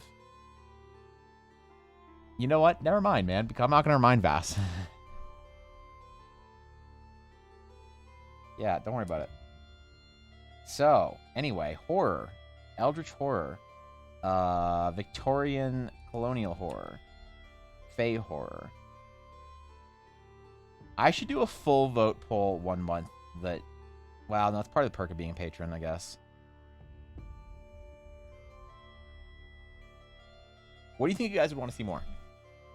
Full colonial, like more colonial Victorian horror kind of era stuff, pumpkins and hauntings and whatever, or the necromancer and skeletal army and undead and stuff vibe,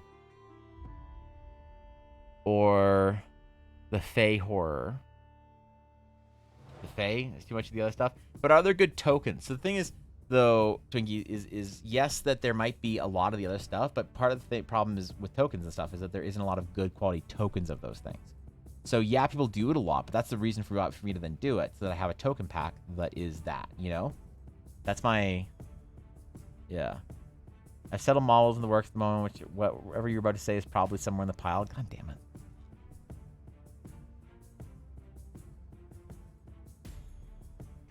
Fucking damn it, Vass. A Silly Fae would be neat.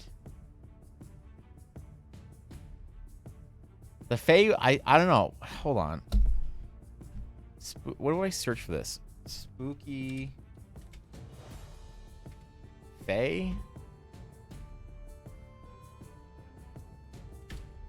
If I get Mandari, I swear to God. Spooky Fae art?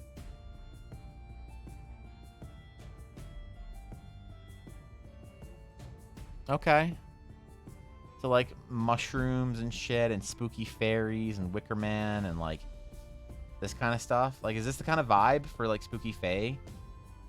Twisted vines and, you know, swamp death angel things and whatever. I did also, okay, I did want to do a token of, I also want to do a piece of art, but I want to do a token. There's this song I really like, and it is called The Witch of the Westmoreland.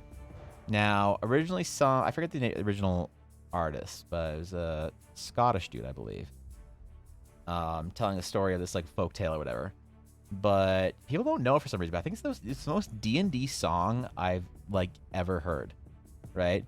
And it's basically Canadians might know it, but because it was covered by a guy named Stan Rogers, who's like a Canadian folk music legend, for the most part. And The Witch of Westmoreland is basically this like old school tale of a knight that goes to like heal a wound from a witch that lives in a river. But the witch is like, it's like a witch in the old school sense, not like an old haggy whatever kind of thing. You know, it's like basically the Witch of the Westmoreland was I think it was like the top half of a maiden fair with a jet black mare's body or whatever, and she like cast enchantments and shit and whatever. I thought it'd be cool to do this like I don't know, homage to this song that I always really liked. You know, that I felt like was one of the most D&D pieces of music I've ever listened to. I swear to God, when anyone who is D&D gets a hold of that song and like does a cover of it, it's crazy, man. It's like the most D&D song. Like the Longest Johns or something did a cover of that when they were, you know, in their peak popularity. That would have gone over with D&D players really well. But yeah, I was thinking about doing like that. That would also fit into the Fey horror kind of thing, right? Because the Fey horror would have to also be a little beautiful. Right, Cap's so scary. Yeah, they are scary, dude. Dark fairies and such are underrepresented for sure. Yeah, totally. I think that could be kind of fun. I don't want to just like, I don't just want to tell the Patreon what their token is going to be for the month, because I feel like voting on the on Patreon is like a big part of. I guess I'll put it to a vote. I guess I'll just let them put it for a vote. I'll just say, you know, maybe I'll do a September/October voting poll, and I'll do both of the. I'll do 3 options, and I'll do the one option first, one option second, and I'll do the most popular one at the beginning of October, the second most popular one at the beginning of September, and then the third one won't get done. So it'll be Fey horror, it'll be classic Victorian colonial horror, or Eldritch horror, or Necromancer. I'll do Necromancer. And Undead Army. That's what we'll do. Okay, Necromancer, Undead Army, Eldritch Horror, or sorry. Well, I'll add that in as well, because you can vote for more than one, I believe. Eldritch Horror, whatever, Fey Horror, and Colonial Horror. So before options, and I'll do the top 2 for September, October. And I'll do one month and one the other month. So there won't be another poll for a while, but that's whatever. All right, so if you guys want to vote, cancel your sub on Twitch and go Patreon for a month. I'm turning you to a proper ashy little VTuber, but I need to make sure you have options so you have maximum appeal. Okay, dude. Vass, you know a real VTuber rated me the other day while I was streaming, right? Like a real VTuber rated me. And they were like, hey, fellow VTuber. And I'm like, I'm sorry. I'm not. I don't deserve that. About the phase, they don't look scary. Think Midsummer? Okay, yeah, I like that vibe. Luring without luring? Yeah, totally. Spooky tokens, time for Halloween then? I want to, yeah, I want to do some spooky stuff over the... Yeah, totally. Yeah, I don't know. Okay, I just heard Ella walk through the door, and she's home now. And since we only have one car now, because I fucking sold mine last year. Actually, I've sold my car more than a year ago. Holy shit, dude. Did I? It was about a year ago. Damn, bro. I haven't had a car for a year. I haven't needed one. So yeah, Ella's home. So we're going to go to take my computer in, figure out what was wrong with it. So. Visitors, how exciting. Damn it. Oh, shit. Damn it, Voivode. You legend. What's up, Ella? Oh, is that my new phone? Okay, Pog. It's big. Thank you. Yeah, Voivode, listen. One of my favorite streamers out there, man. Favorite D&D creators. One of the best the community has to offer. Tell Ella I love her, please. I will not, Fox. Wait. Ella said she doesn't like you and she thinks your lizard's name is stupid? That's weird. I don't know. I guess you have beef with Ella or something. Voivode, thank you for the raid. I appreciate it. Oh, Ella, check Discord. Thorkin sent you something or whatever. Okay, Voivode, I adore you. Thank you for being a bar-raising streamer and showing the best of what D&D Twitch has to offer. Guys, if you aren't following Voivode, you should certainly change that. It's a good time all the time. Voivode, you caught me just as I was about to get off. My wife, Ella, just got home, and we need to take my computer in. It's doing some spooky shit, and I don't know where the problem is again, but it shouldn't be I think it's a software issue, and I shouldn't be without computer again, but I might not be live tomorrow. Just heads up, guys. That would really suck, but it might be a reality if things don't go well. The tokens should be ready tomorrow if I get my computer back tonight and I can work on them. If not, then it'll be another couple of days. But yeah, you caught me, unfortunately, just as I was ending my stream, because I gotta go. I gotta do that. I gotta get them before. Maybe if I can get it in. I know my friend's working as a tech right now, so maybe he can look at it and maybe I can get it back before the end of the day. That'd be fucking wicked. And I can get the tokens down. So I have to go. I have to bail right now. So thank you guys for hanging out. I really appreciate it. Yeah, thanks for chilling with me today. It was fun. I think I don't know, man. I'm looking forward to streams this week. I feel like I'm finally getting caught up with stuff. I can finally breathe a little bit. Well, not quite. I'm still squeezing pretty hard to get things done. But soon we'll be able to breathe a little bit. I know I've been very unresponsive and stuff. I know I have weeks-old messages from people on Discord and Twitter and stuff and Patreon, and I apologize. You know, I hope you guys understand. The last month was really hard for setbacks and shit, and just unfortunate shit happening. I'm a little bit behind, but I'm doing better. I'm feeling good. I'm having a great time. You know, so hopefully I'll be caught up and not be such an awful streamer and unresponsive artist to you guys. So thanks for hanging out. Thanks for chilling with me today. I hope you enjoyed your stay, even if it's just for the day. Take care of yourselves, and I will hopefully see you tomorrow. All right. Farewell.